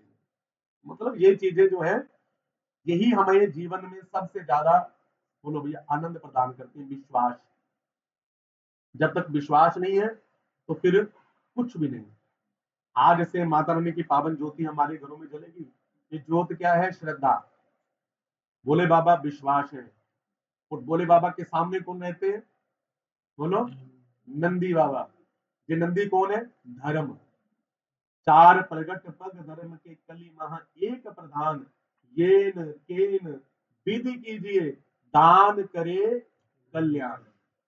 तो कलयुग में सबसे ज्यादा कल्याण हमारा किसके द्वारा होगा, दान के द्वारा। क्योंकि कलयुग में एक ही पैर के ऊपर धर्म खड़ा है और उस पैर का नाम दान है। इसलिए जितना दान करोगे उतना ही, बोलो भैया, कृपा बरसेगी, उतनी ही बरसात होगी। ये वर्षा कोई छोटी मोटी वर्षा नहीं है, ये समझ लो आपके ऊपर कृपा की वर्षा है। ये आपको परखने की वर्षा है कि देखते हैं महाराज इस वर्षा में कौन आता है। लेकिन जितने भी आप आए हो ना महाराज, आप सभी का भगवान की कथा में बहुत बहुत स्वागत है। गुरु जी की कृपा, मेरे ठाकुर जी की कृपा आपके ऊपर सदा बनी रहे। कहा कि राजा परीक्षित के पास जब मृत्यु भय आया ना, मरने का डर आया, तो वो भी महाराज अपना सब कुछ त्याग करके शुक ताल में जाकर के बैठ गए। तो उनको शुकदेव जी कथा सुनाने के लिए आए। कौन कथा सुनाने के लिए आए, शुकदेव जी। जब शुकदेव जी कथा सुना रहे थे तो ऊपर से देवता लोग अमृत कलश लेकर के आ गए। क्या लेकर के आए, अमृत कलश। सुखदेव जी ने कहा कि भैया बहुत बहुत स्वागत है आपका, भगवान की कथा में जो भी आए उसका स्वागत होना चाहिए, आपका बहुत बहुत स्वागत है। अरे महाराज आप आए हो, क्यों आए हो, तो कहा कि महाराज हमने सुना है कि राजा परीक्षित को 7 दिन में मरने का श्राप मिला है। तो कहा कि ठीक सुना। ये सुना है कि महाराज आप उनको भागवत कथा सुना रहे हो, तो कहा कि ये भी ठीक सुना। तो कहा कि फिर महाराज हम चाहते हैं कि आप ऐसा एक उपाय करो, हमारे पास अमृत है, इस अमृत को राजा परीक्षित को पिला दो। होगा क्या, राजा परीक्षित अमर हो जाएंगे, मृत्यु का भय समाप्त हो जाएगा। अब उसके बदले में आप ये कथामृत जो है आप हमें पिला दो। जब महाराज ऐसा कहा तो बहुत ज्यादा आग बोला हो गए। कौन, सुखदेव जी। कहा कि भैया क्या स्वर, क्या सुधा, स्व सुधा स्व कथा लोके स्व कांच स्व मनिर महान। कहा कि तुम्हारा ये जो स्वर्ग का अमृत है ना, ये क्या है, यह कांच का टुकड़ा। मेरा ये भागवत का जो अमृत है ये क्या है, एक बहुमूल्य मणि है। इसलिए एक मणि और एक कांच के टुकड़े का कभी भी बराबरी नहीं हो सकती। इसलिए मणि देनी तो उसके बदले की कोई वस्तु दो, कि भैया भगवान की कथा के बदले का, मतलब भगवान की कथा के कंपैरिजन में ये स्वर्ग का अमृत नहीं है। क्योंकि स्वर्ग का अमृत पक्षपात करता है। क्या करता है, पक्षपात। ये महाराज पुण्य आत्माओं को पिलाया जाता है और पापियों को भगाया जाता है। पापियों को थोड़ी अमृत मिलता, अगर पापी चला जाए तो उसको धक्के देकर के निकाले, चले भैया तेरा रास्ता दूसरा है, तो तुम नरक में जाने वाला है, उसको नहीं पिलाया जाता है। लेकिन भगवान की कथा में कोई पुण्य आत्मा आए, कोई पतित आत्मा आए, कोई जैसा भी आए, ये अमृत सबको, अरे बोलो ना, पिलाया जाता है। और भी बहुत सी विशेषताएं हैं। लेकिन देवताओं को भगा दिया और देवता जाकर के ब्रह्मा जी से शिकायत करने लगे, महाराज हम स्वर्ग के देवता और परीक्षित मृत्यु लोक का व्यक्ति प्राणी, महाराज उसको अमृत पिलाया जा रहा है, भगवान का कथामृत, और हमको, हमें भगवान की कथा से भगा दिया गया। कहा कि तुम ऐसा करो, देखो भैया कुछ और बात होती तो मैं बात करता, लेकिन भगवान की कथा के विषय में मैं कोई भी टिप्पणी नहीं करना चाहता। इसलिए इसके लिए तुम सबको यहाँ पर हम लाइव कथा सुनाते हैं। प्रेम से जय श्री राम। आजकल एक और भी दूसरा भी है ना, तो नहीं जा पाऊँ तुम्हारे टीवी में मोबाइल में लाइव कथा देख लो। हमारी ये कथा भी लाइव ही प्रसारण प्रसारण होना था ना। हमने कल प्रदीप जी से कहा था कि वहाँ वाईफाई की व्यवस्था करवा दो ताकि लोग घर बैठे, जितनी भी कथाएं आजकल हमारे चैनल मीरा की भक्ति से लाइव प्रसारण होती है, तो सबसे पहले लाइव टेलीकास्ट देवताओं ने देखा। किसके पास? ब्रह्मा जी के पास बैठ करके लाइव कथा देखने लगे। लाइव कथा देखते देखते रोज कथा सुनते हैं। 7 दिन बाद क्या देखा कि राजा परीक्षित का जो शरीर है वो तो भस्म हुआ तक्षक के काटने से, लेकिन शरीर से एक दिव्य ज्योति निकली और सीधी भगवान के धाम को चली गई। क्या हुआ? राजा परीक्षित का कथा सुनने के बाद मोक्ष हो गया। जब मोक्ष हुआ तो सारे के सारे देवता भी हैरान। देवताओं के साथ साथ ब्रह्मा जी को भी इस बात की हैरानी हुई कि महाराज ये कैसे संभव हो चुका। हो सकता है कि भागवत की कथा व्यक्ति को मुक्त कर देती है। तो कहा कि महाराज इसको नापना पड़ेगा, इसको तोलना पड़ेगा। तो सत्य लोक में एक तराजू मंगाया गया। तराजू समझते हो ना? आजकल तो तराजू खत्म हो गए, आजकल तो इलेक्ट्रिक कंडे ही है। पहले तराजू होता था, एक पलड़े में भार रखा जाता था, दूसरे पलड़े में वस्तु रख करके उसको नापा तोला जाता था। तो महाराज क्या हुआ, सत्य लोक में तराजू मंगा करके महाराज ब्रह्मा जी ने क्या किया, एक पलड़े में भागवत जी को रख दिया और दूसरे पलड़े में दुनिया के जितने भी मुक्ति के साधन है वो सारे के सारे रख दिए, सारे के सारे। और महाराज हुआ क्या, जितने भी साधन थे वो ऊपर उठ गए और भागवत जी का पलड़ा एकदम नीचे आ गया। तो नीचे कौन सा आएगा बोलो भैया? जिसके अंदर भार ज्यादा होगा। तभी ब्रह्मा जी ने भी प्रणाम किया कि महाराज भागवत जी से बढ़कर के कोई दूसरा ग्रंथ नहीं है। मुक्ति का सबसे बड़ा साधन श्रीमद् भागवत महापुराण। विष्णु ने प्रश्न किया कि महाराज अगर ये कथा इतनी महान है तो महाराज 7 ही दिन क्यों की जाती है, इसकी तो अवधि ज्यादा होनी चाहिए। तो कहा कि भगवान की कथा तो सदा से दिया है, रोज इसका पान करो, लेकिन ये कथा सबसे पहले सनकादि ऋषियों ने अपने भाई नारद जी को भक्ति को, ज्ञान को, वैराग्य को सुनाई थी। तब से महाराज 7 दिन की प्रथा शुरू हो गई। कहा कि महाराज ये बात थोड़ी सी समझ में नहीं आई कि सनकादि ऋषि ने सुनाई थी, वो ऋषि जो बद्री नारायण से नीचे उतरते ही नहीं, और नारद जी जिनको श्राप लगा हुआ है कि एक घड़ी से ज्यादा कहीं टिक नहीं सकते। तो हमारा दोनों का मिलन कैसे हुआ? तो कहा कि एक बार बद्री नारायण में, बद्री नारायण धाम में नारद जी अपनी वीणा लेकर के जा रहे थे, लेकिन बहुत ज्यादा चिंतातुर थे। चिंतातुर थे, भगवान का भजन गा रहे थे। कभी कभी हम भी भगवान का भजन गाते हैं ना, लेकिन मजबूरी में गाते हैं। नारायण नारायण नारायण नारायण नारायण। हम देखते हैं ऊपर बैठ करके भजन जब होता है नारायण नारायण, तो बहुत से भक्त तो बड़े टकटके लगा करके ताली बजा करके गाते हैं। लेकिन कुछ अम्मा, कुछ मैया इधर भजन चल रहा है, मुख से गा भी नहीं, और कभी पीछे देखती है, कभी इधर देखती है, कभी ऊपर देखती है, कितने जाले लगे हुए हैं। भगवान का भजन तो हो रहा है, लेकिन कोई व्यक्ति भगवान का भजन करते करते इधर ज्यादा देखे ना, इधर उधर, तो क्या समझना चाहिए, इसका कुछ ना कुछ गुम हुआ है। ये किसी ना किसी चीज को ढूंढ रही है, या किसी सहेली का इंतजार कर रही है, मुझे तक आई कि नहीं आई। तो जितना भगवान का आनंद है वो तो गया कि नहीं गया। ऐसे ही नारद जी भी भजन तो कर रहे थे, लेकिन चिंतातुर थे, जैसे किसी चीज को ढूंढ रहे हो।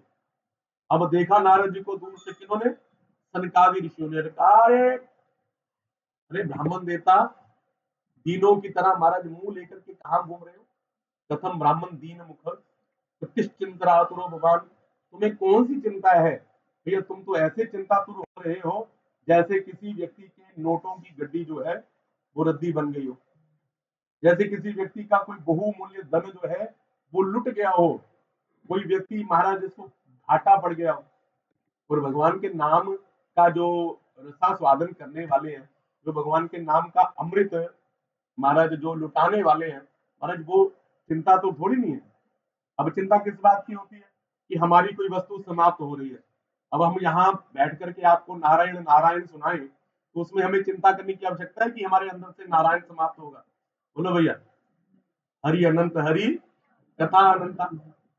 जितने देर मर्जी तक बैठ करके हम भगवान के नाम की चर्चा करते रहे तो महाराज भगवान की चर्चा समाप्त होने वाली थोड़ी नहीं है। कहा कि महाराज आपके पास ऐसा धन है ही नहीं जो धन लुट जाए तो आपको चिंता हो। आपके पास जो धन है महाराज, वो धन जितना गाया जाए उतना ही बढ़ता है। क्या क्या धन है? संत जन राधा राधा राधा राधा राधा। ये राधा नाम का धन जो है वो जितना गाओगे उतना ही ज्यादा बढ़ेगा। तो नारद जी ने कहा कि महाराज मैं पृथ्वी में भ्रमण करने के लिए गया। कौन सा भ्रमण? यात्रा वाला भ्रमण। हम भी जाते ना कभी कभी बद्री नारायण धाम में, कभी शिव कांची जाते, कभी उज्जैनी में जाते हैं, कभी मथुरा में, कभी वृंदावन में। नारद जी ने कहा कि मैं भी महाराज पृथ्वी पर तीर्थ यात्रा। बेटा जरा शांत रहो बाहर वाले। हम मैं गया कहां पर? अरे बोलो ना। मैं पृथ्वी पर यात्रा करने के लिए गया। यात्रा सर्वोत्तमामति। सबसे उत्तम तीर्थ यात्रा करने के लिए जो क्षेत्र है वो क्या है? अरे बोलो ना। पृथ्वी। श्री कृष्ण गोविंद हरे मुरारी, नाथ नारायण वासुदेव, कृष्ण गोविंद हरे मुरारी, नाथ नारायण वासुदेव, श्री कृष्ण गोविंद हरे मुरारी,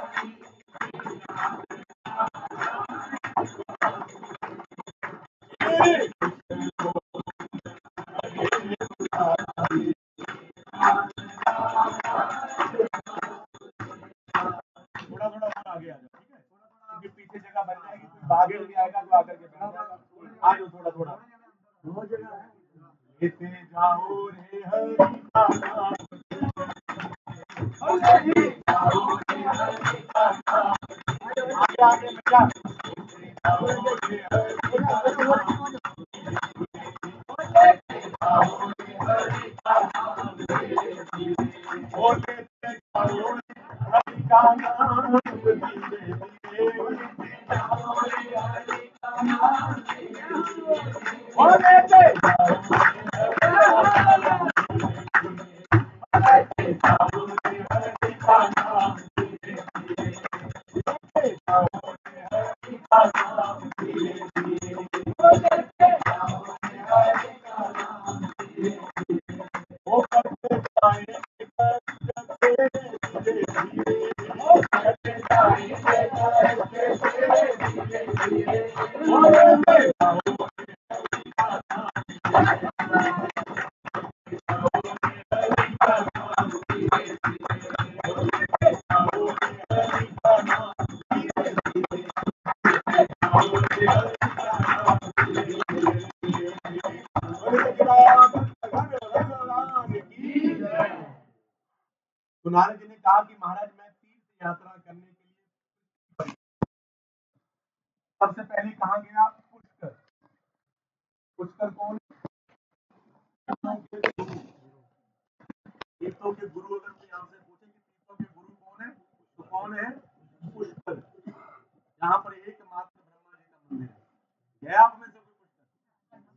गए ना, बहुत से गए होंगे, हम भी गए। तो पुष्कर तीर्थों के गुरु है। उसके बाद में तीर्थों के राजा के पास गया। तीर्थों के राजा कौन है? प्रयागराज। तीर्थों के राजा। अब देखो साथ में राजा लगता है ना, राज।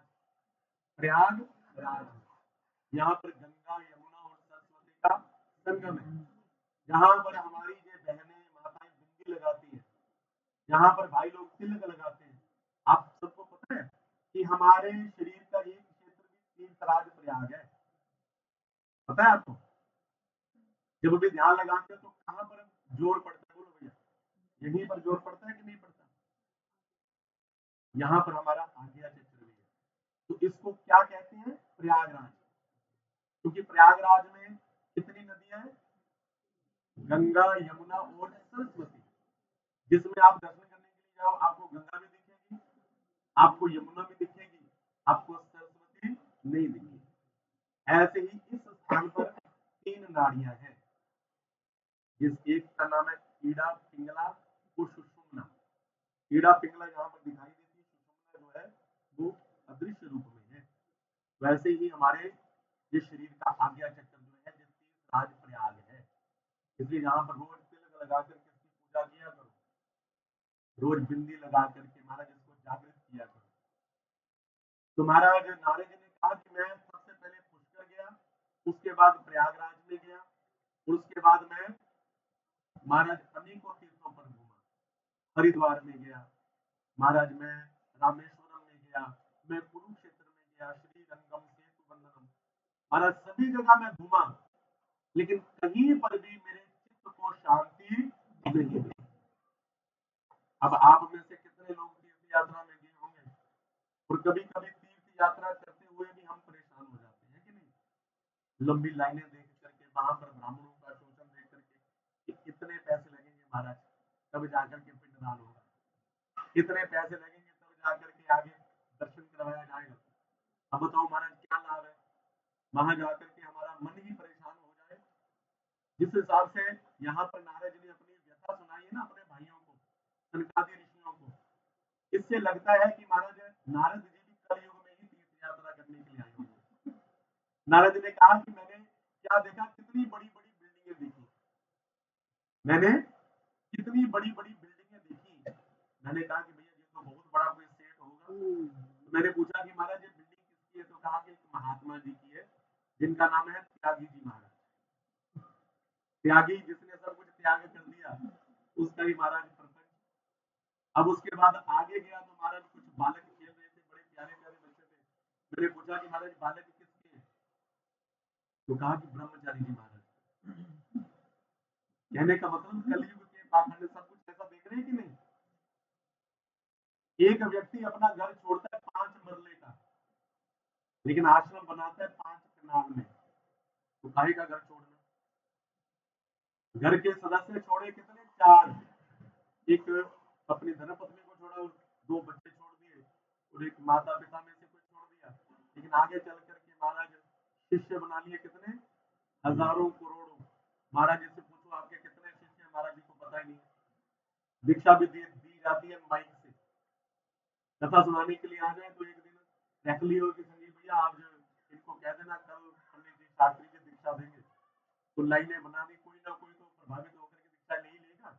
इतनी कथाएं करते हैं, कम से कम भी 100-150 शिष्य तो हमारे होते हैं।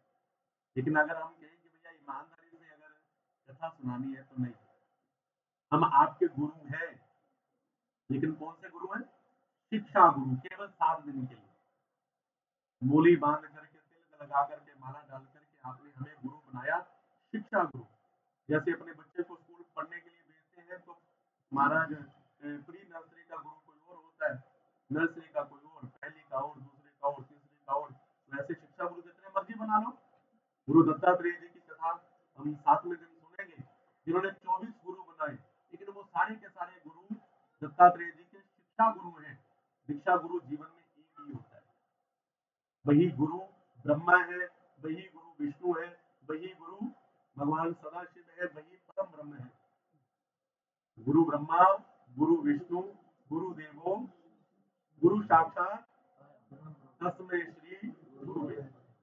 तो ऐसे गुरु महाराज बहुत दुर्लभ है। अब गुरु जी यहाँ बैठते हैं, आपको एक प्रैक्टिकल बताता हूँ। आप में से जिनके भी गुरु जी हैं, ये आपको यहीं पर अवेलेबल मिलते हैं, जब मर्जी कुंडी खटखटाओ महाराज मिलते हैं यहाँ पर। अगर यहाँ पर ना रुके कहीं और भी चले जाए तो आपको बताकर जाएंगे ना यहाँ है। कोई भी आए आकर के गुरु जी से अपना सुख दुख बोलो भैया, बता सकते हैं कि नहीं। तो गुरु ऐसा ही होना चाहिए कि जिस गुरु से हम बैठ करके चर्चा तो कर सके। ये तो आप खुद अनुमान लगाओ कि आज कल महाराज कोई कथावाचक को आपने अपना गुरु बना लिया गुरु। कोई वृंदावन से आया, कोई होशियारपुर से आया, कोई हरिद्वार से आया, तो उसके बाद आपको आवश्यकता गुरु की, आप गुरु जी को फोन मिलाओ, तो उसके चेला जी फोन उठाएंगे, अरे महाराज जी तो कथा सुना रहे हैं, वो तो महाराज अमेरिका गए हैं। तो फिर काहे के गुरु बोलो भैया। जो गुरु आपकी समस्याओं का समाधान ही ना कर पाए, तो फिर बताओ काहे के गुरु। ये विडंबना भागवत में नारद जी ने अपने भैया को बताई है। मैं किसी का विरोध नहीं कर रहा हूँ भैया, जो कर रहे हैं ठीक है, अपने अपने मन से सब ठीक है, लेकिन आपने विचार करने, सुनने वालों ने, पानी पियो जान के, गुरु बनाओ जान के। जब तक गुरु की महिमा ना पता चले तब तक गुरु नहीं बनाना चाहिए। हम तो सीधा सीधा बोलते हैं भैया अपने आप को कि हम गुरु बनने लायक नहीं, हम कथावाचक बढ़िया बन जाए। आपके ऊपर एक गुरु पहचान करने की दृष्टि दे पाए तो एक शिक्षक बन सकते हैं, लेकिन गुरु बनना बहुत मुश्किल है। ये नहीं है कि महाराज आज 4 संगीत की पंक्तियां सुना दी, कथा तो आप में से कोई भी भगवान की पढ़ सकता है, सुना सकता है। ये एक कला है, एक ढंग है, लेकिन ये गुरु तत्व नहीं है। गुरु तत्व तब होगा जब हम मोह से रिक्त हो जाए, माया से रिक्त हो जाए, अपने परिवार को छोड़ दें। तुम्हारा घर देखेंगे आप सभी परिवार अभी आपके गुरु बनने के लिए तैयार है। जब तक हम में ये दोष आपको दिखे तब तक आप हमें गुरु मत बनाइए, और हमें क्या, किसी को भी मत बनाइए, उसी को गुरु बनाइए जिसमें आपको लगे कि भैया ये हमें देख सकते हैं, इनकी खुद की कोई प्रॉपर्टी नहीं है, तो इसलिए हमारी प्रॉपर्टी, इनकी प्रॉपर्टी बोलो भैया हमारी प्रॉपर्टी। ये नारद जी ने व्यथा सुनाई, कलयुग के संतों की व्यथा सुनाई कि महाराज कलयुग में ऐसी मैंने जब देखी ना विडंबना तो महाराज मन शांत हो गया। एक जगह महाराज कलयुग में मैंने देखा कि पति पत्नी का झगड़ा हो गया, अब लोग बैठे हैं कुछ बोल रहे, मैंने कहा कि भैया इनका कोई समाधान करवाओ, तो कहा कि महाराज समाधान तभी होगा जब साला साहब आए। प्रेम से जय श्री राम। ये भागवत में लिखा हुआ है, पढ़ लेना, साल का बुद्धिदायक का, कलयुग में बुद्धिदायक कौन होगा, साला साहब। ये भागवत में लिखा हुआ है। भागवत में बड़े बुजुर्गों की कोई भैया घर में मुक्तत नहीं होगी, घर में कोई उनको सम्मान नहीं देगा। सम्मान किसको दिया जाएगा, साला साहब आएंगे, हमारा जो फैसला सुनाएंगे वो मान्य होगा। प्रेम से जय श्री राम। तो ऐसे नारद जी ने कहा कि महाराज फिर मेरे मन में कहा कि चलो एक बार वृंदावन का चक्कर लगाए जाते, क्योंकि वृंदावन में तो ठाकुर जी बिहारी है ना, वृंदावन बिहारी, जहाँ पर भगवान नित्य बिहार करते हैं, उस भूमि में चलता हूँ, वहां गया तो मेरा मन थोड़ा हल्का हुआ। वहां पर देखा जाकर के हर कोई महाराज राधे राधे राधे राधे रट रहा है। मैंने भी वहां जाकर के भगवान का खूब खूब नाम जपा, खूब आनंद लिया। लेकिन वहां से जाने लगा तो वहां पर भी मैंने एक समस्या देखी कि एक युवती, नव युवती, नौजवान कन्या जो थी, युवावस्था की कन्या जो थी, महाराज वो बैठ करके रो रही थी। रोने का कारण उसके सामने 2 बुढ़े पुरुष लेटे हुए थे, वो लंबे लंबे सांस ले रहे थे, और उसके इर्द गिर्द कितनी और अन्य बहुत सुंदर सुंदर युवतियां थी, कोई पंखा कर रही थी, कोई उसके चरण दबा रही थी, कोई उसको हाथ जोड़ करके उसके सामने खड़ी थी, कोई उससे मधुर मधुर वचन कह रही थी। मैं जाने लगा, जाकर के देखूं उसी के बुढ़े पुरुष कौन है, ये क्यों रो रही है, ये क्यों इसकी सेवा कर रही है। तो जैसे ही जाने लगा, बाद में मन में भाव आया कि भैया हम तो फक्र महात्मा है, कुछ स्त्रियों का समुदाय है, अगर मैं इन स्त्रियों के पास जाऊंगा, अगर स्त्रियों ने कहा महात्मा तुम्हारा हमारे बीच में क्या काम, तो बिना व्यर्थ का ही महाराज कोई बात सुनने को मिलेगी। तो वहां से निकलने लगा तो उस युवती ने आवाज दी, वो साधु क्षणम तिष्ठ मम चिंता मपि नाशय। महाराज आप ऐसे नहीं जा सकते, आप ऐसे जा ही नहीं सकते जब तक मेरी चिंता का नाश नहीं कर देते। महाराज आपका तो दर्शन करने से ही व्यक्ति चिंता से मुक्त हो जाता है, इसलिए महाराज मेरे ऊपर कृपा करो। नारद जी ने कहा कि जब उसने मुझे पहचाना और मुझसे ऐसे शब्द किए तो मैंने उससे पूछा कि देवी तुम कौन हो, तो उसने परिचय दिया कि मैं भक्ति हूँ। कौन हूँ, भक्ति। कहा कि जितनी भी ये देवियां यहाँ खड़ी हैं, ये सारी की सारी देवियां, कोई गंगा है, कोई यमुना है, कोई सरस्वती है, कोई शिप्रा है, कोई महाराज सरयू है, ये अनेक प्रकार की देवियां मेरी सेवा में आई हुई है, और ये दोनों मेरे बेटे हैं। कौन है, मेरे बेटे। नारद जी ने कहा कि ये कैसे हो गया। अब माँ बूढ़ी हो, बेटे जवान हो तो समझ में आता है, अब माँ जवान हो, बेटे बूढ़े हो, तुझे समझ में नहीं आता, ये समझ से परे की बात है। ये कैसे उल्टी गंगा बह गई। इन बच्चों में जरा भैया बाहर खेलो जाके, आप खड़े हो गए, अभी भी देख लीजिए थोड़ा बाहर में। जय साहब जरा इनको जरा बाहर जाकर के समझाओ। प्रेम से जय श्री राधे, जय श्री राधे। कहा कि माँ बूढ़ी होनी चाहिए और बेटे जवान होने चाहिए, लेकिन यहाँ उल्टी गंगा कैसे बह गई। तो भक्ति ने अपनी उत्पत्ति का कारण बताया कि महाराज मैं भक्ति हूँ। मेरा महाराज द्रविड़ देश में जन्म हुआ, धीरे धीरे महाराज मैं आगे गई, गुजरात आदि क्षेत्रों में आगे बढ़ी, तो मेरा शोषण होना शुरू हो गया। तो मैंने पहले आपको बात बताई ना कि जैसे आप सभी भक्त जुड़ गए, है ना, हम आपको कथा सुना रहे हैं, है ना, तो आप कथा सुनाते सुनाते हमारे ऊपर मोहित हो जाओ कि महाराज बड़ी सुंदर कथा सुना रहे हैं, तो फिर मैं आप सबका शोषण करना शुरू कर दूं कि माता जी तुसी कल वो करना, तुसी ये करना, कोई पाखंड यहाँ पर लगा लूं अपना, तो उसको क्या कहेंगे? भक्ति का शोषण। आप भक्ति के द्वारा ठगे गए, तो भक्ति ने कहा कि मेरा शोषण होना शुरू हो गया। अब भक्ति का शोषण हो गया, ज्ञान भी निकल गया, वैराग्य भी निकल गया। हमारा जो वस्तु जिसके ग्राहक कम हो जाए, फिर उसको बोलो भैया उसकी सेल लगानी पड़ेगी कि नहीं? बोलो। इसलिए आज कलयुग में भागवत जी की सेल लगी हुई है कि नहीं? यहाँ पर एक बार आप फेसबुक पे डालना कि महाराज हमने भागवत करवानी है, तो कम से कम भी 100-150 आपको कमेंट आ जाएंगे, महाराज हमसे करवा लो, हमसे करवा लो। आजकल तो महाराज कोई भजन गाए ना, उसको ना भाई भजन गाने तो आ गए महाराज, अब कथा का क्या है, कथा भी सुना दो। लेकिन कथा के साथ साथ महाराज बहुत कुछ चाहिए, दृष्टांत भी चाहिए, उस कथा के महत्व को समझाने के लिए कुछ ना कुछ अन्य मटेरियल तो चाहिए। भगवान ने जब इस सृष्टि की रचना की तो जड़ चेतन गुण और दोष इन चारों को विशेष रखा। जड़ चेतन गुण दोषमय विश्व कीन करता, इन चार पदार्थों से भगवान ने सृष्टि की रचना की। ऐसे ही कथा सुनाने के लिए जो कथावाचक है वो मर्मज्ञ होना चाहिए, वो सुनाने वाला होना चाहिए। तो कहा कि महाराज कलयुग में मेरा शोषण हुआ, मेरे ज्ञान और वैराग्य की दुर्दशा हो गई, और मैं भी बूढ़ी हो गई। हम तीनों माँ बेटा बूढ़े हो गए, क्योंकि खरीदार ही कोई नहीं है। महाराज भक्ति को बेचने के लिए लोग लगे हुए हैं, इतने पैसे दो, इतने दो, इतने इतने के पंडाल। और आजकल सच बता रहा हूँ, मेरी बात को ध्यान से सुनोगे ना, आजकल लोग भगवान को कम देखने के लिए आते हैं, कलाकार को देखने के लिए ज्यादा आते हैं। आजकल लोग किसको देखते हैं? कलाकार को। हमारे होशियारपुर में खाटू श्याम जी की चौकी होती है दशहरा ग्राउंड में, वहां पर पोस्टर लगे होते हैं ना, अब बाबा है ना खाटू श्याम जी, अब उसका गुणगान तो आप भी कर लो, है ना, कोई भी कर सकता है। लेकिन अगर आप करोगे तो वहां लोग आएंगे नहीं। अगर कोई बाहर से हमारा 4-5 लाख का कलाकार बुला लिया जाएगा तो लोग आ जाएंगे। तो उसका मतलब कि लोग भगवान को कम देखने के लिए आते हैं और कलाकार ज्यादा देखने के लिए आते हैं। इसलिए भगवान की कथा का महत्व जो है वो हर किसी की समझ में नहीं आता।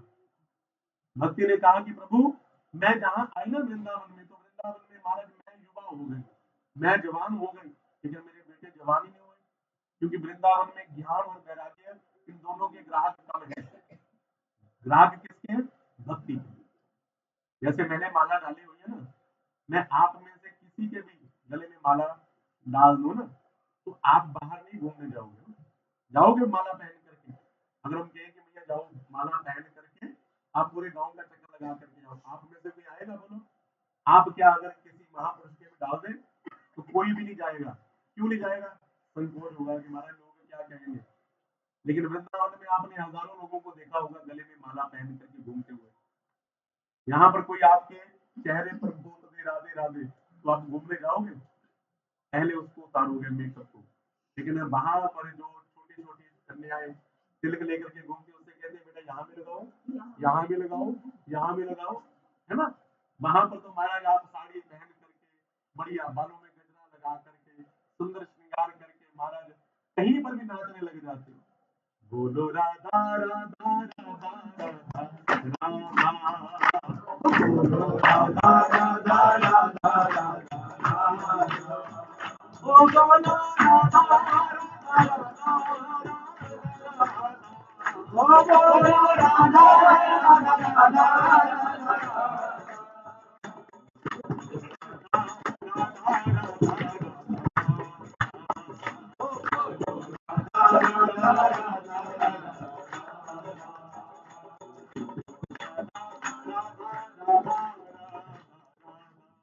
ओ बोलो राधा राधा राधा।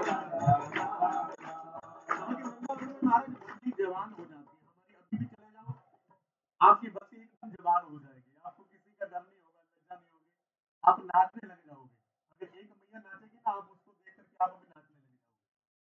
तो नारद जी को कह रही है भक्ति महारानी कि नारद जी मेरे बेटे अभी तक जवान नहीं हुए, मैं देख रही हूँ। एक धमकी दे दी भक्ति ने, अगर महाराज मेरी दोनों बेटे थोड़े समय में ठीक नहीं हुए ना, तो फिर मैं वृंदावन को छोड़ करके विदेश गमन कर जाऊंगा, एनआरआई हो जाऊंगा। आजकल महाराज होड़ लगी हर किसी को महाराज विदेश भागने की। भक्ति ने भी नारद जी को कहा, नारद जी ने कहा कि भक्ति जी कैसी बात कर रही है, आजकल तो विदेश गमन की सभी की होड़ लगी हुई है कि जब तक कोई व्यक्ति विदेश नहीं चला जाता महाराज उस व्यक्ति को चैन नहीं आती। लेकिन तुम मत जाना, सतयुग में रही, त्रेता में रही, द्वापर में रही, तो कलयुग में भी रहना पड़ेगा। तभी कलयुग की बात की तो कहा कि कलयुग इतना दुष्ट युग था, परीक्षित ने उसको छोड़ा क्यों, मार क्यों नहीं दिया, राजा परीक्षित को नहीं छोड़ना चाहिए था। नारद जी ने कहा कि देवी कलयुग में बहुत दोष है, लेकिन हम दोष को ना देखें, किसको देखें, गुण को देखें। सबसे बड़ा गुण कि जो फल बड़े बड़े योगियों को समाधि लगाने से प्राप्त नहीं होता, वो फल केवल और केवल कलयुग में कुर्सी पर बैठकर भी कुछ कथा सुन रहा हो तो उसको प्राप्त हो जाता है। कलयुग केवल, बोलो भैया, नाम आधारा सुमर सुमर नर नहीं पारा। तो कलयुग की ये विशेषता है थी, इसलिए राजा परीक्षित ने कलयुग को, बोलो भैया, क्षमा कर दिया, स्थान दे दिए। स्थान दिए, कौन कौन से स्थान दिए, द्योतम जहाँ पर जुआ खेला जाता है, दूसरे नंबर पर पानम जहाँ पर मदिरा पान की जाती है, स्त्रिया जहाँ पर जो स्त्रियां हैं व्यभिचार करती है, वहां पर कलयुग का वास है। और चौथा स्थान दिया है सोना, इसलिए सोना जब भी घर में लेकर के आओ ना, उसको पहले भगवान को चढ़ाओ।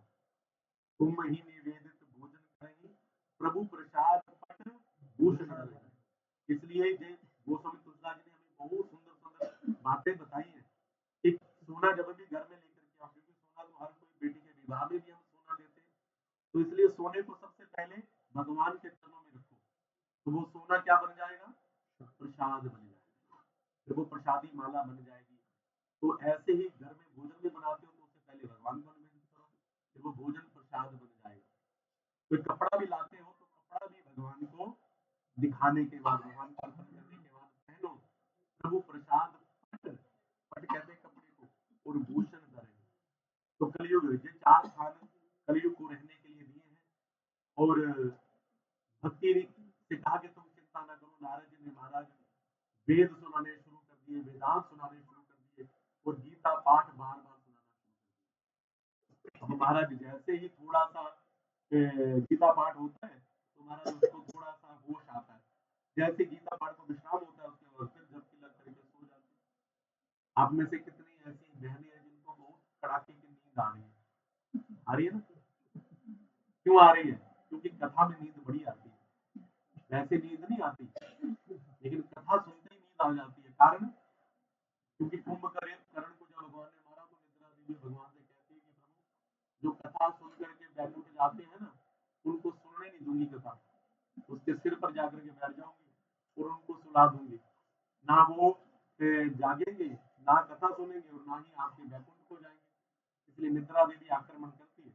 उससे बचने के लिए ना, जिसको ज्यादा नींद आ रही हो दोनों हाथ उठा करके कह दिया करो, जय श्री राधे, जय श्री राधे, जय श्री राधे, जय श्री राधे।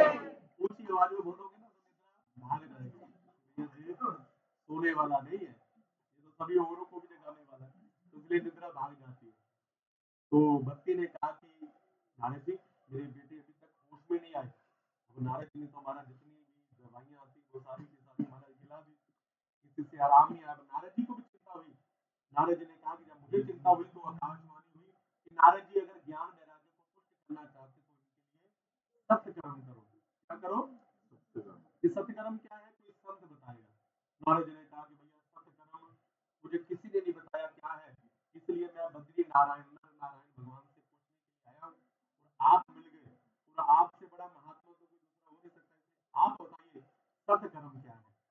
सनकादि ऋषि प्रसन्न हुए, कहा कि सत्य कर्म नारद जी कुछ और नहीं है, ये श्रीमद् भागवत महापुराण की कथा ही सत्य कर्म है। तो कहा कि भागवत की कथा सत्य कर्म है, महाराज मैं मानूंगा नहीं। क्योंकि भागवत सभी शास्त्रों का, सभी वेदों का सार है। अगर वेदों से कुछ नहीं हुआ, वेदांतों से, अन्य पुराणों से कुछ नहीं हुआ, तो महाराज भागवत से क्या होगा, है ना। भागवत तो महाराज इन सभी पुराणों का सार है। इस भागवत को आपने सुन लिया ना, तो आपने समझ लो पद्म पुराण में सुन लिया, सुन रहे हो आपने, ब्रह्म वैवर्त पुराण में सुन लिया, शिव महापुराण में सुन लिया, गरुड़ पुराण में सुन लिया, अग्नि पुराण में सुन लिया, सूर्य पुराण में सुन लिया, पूर्व पुराण में सुन लिया आपने, स्कंद पुराण में सुन लिया। जितने भी 18 पुराण हैं, सबको सुनने का फल भागवत को सुनना है, क्योंकि भागवत जी में थोड़े थोड़े सभी शास्त्रों का समन्वय किया गया है। इसलिए ध्यान से इस शास्त्र को सुनोगे तो सभी शास्त्रों को सुनने का फल मिल जाएगा। नारद जी ने कहा कि अगर ये सभी सुनने से फल नहीं मिला तो फिर भागवत से कैसे फल मिलेगा, तो बहुत सुंदर दृष्टांत दिए। तो कहा कि देखो भैया, दूध का सार क्या होता है, बोलो, जो अंत में मिलता है उसको सार बोलते हैं। दूध का सार क्या होता है, घी।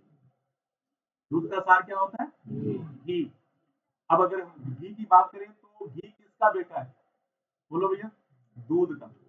दूध का बेटा है ना। अब एक बाप है और दूसरा बेटा है। अब बेटे से आप क्या कर रहे हो, अपने घर में पूरी तल रहे हो। अब पूरी तलते तलते आपके घर का घी समाप्त हो गया। आपने कहा फिर क्या हो गया, हमारे पास तो इसका बाप पड़ा है फ्रिज में, तो दूध से पूरी निकलेगी, बोलो भैया। जो काम दूध का घी कर सकता है वो दूध नहीं कर सकता। आप अपने घर में चाय बना रहे हो, चाय बनाते बनाते आपके घर की शक्कर समाप्त हो गई। आपने कहा कोई बात नहीं, हमारे पास तो चीनी का भी बाप है, खेत में लगा हुआ गन्ना है। अब गन्ना उखाड़ करके ले आओ, उसका रस चाय में डालो, तो बताओ भैया चाय बनेगी।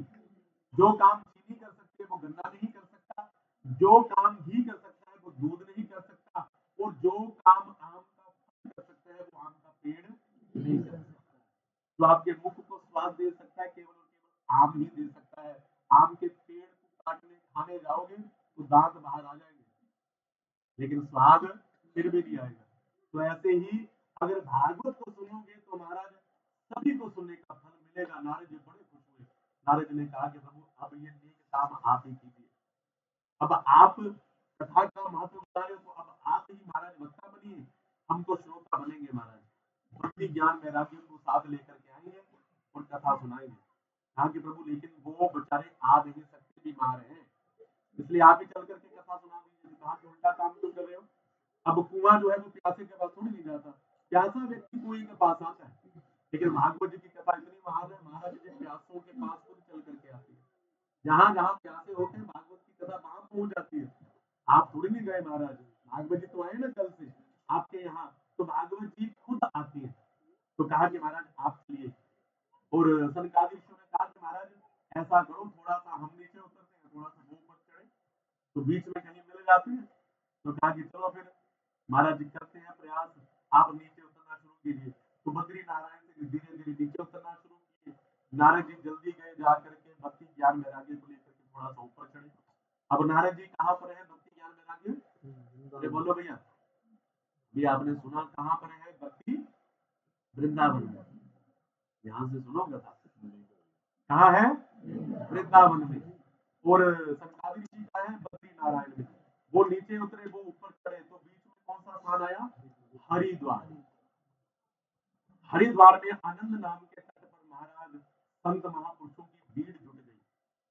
लोग भृगु जी लोगों के घर जाते हैं, संतों के घर जाते हैं, वो जाकर के महत्व बताते हैं, चलो चलो भैया जहाँ मर रहे हो, चलो महाराज मुनि बाबा जी के आश्रम में कथा हो रही है, वहां जाकर के कथा सुनो। और अकेले मत जाना, अपनी पत्नियों को साथ लेकर के जाना, अपने ऋषि पुत्रों को साथ लेकर के जाना, अकेले मत जाना। व्यास अपने भृगु ऋषि ने यही काम किया।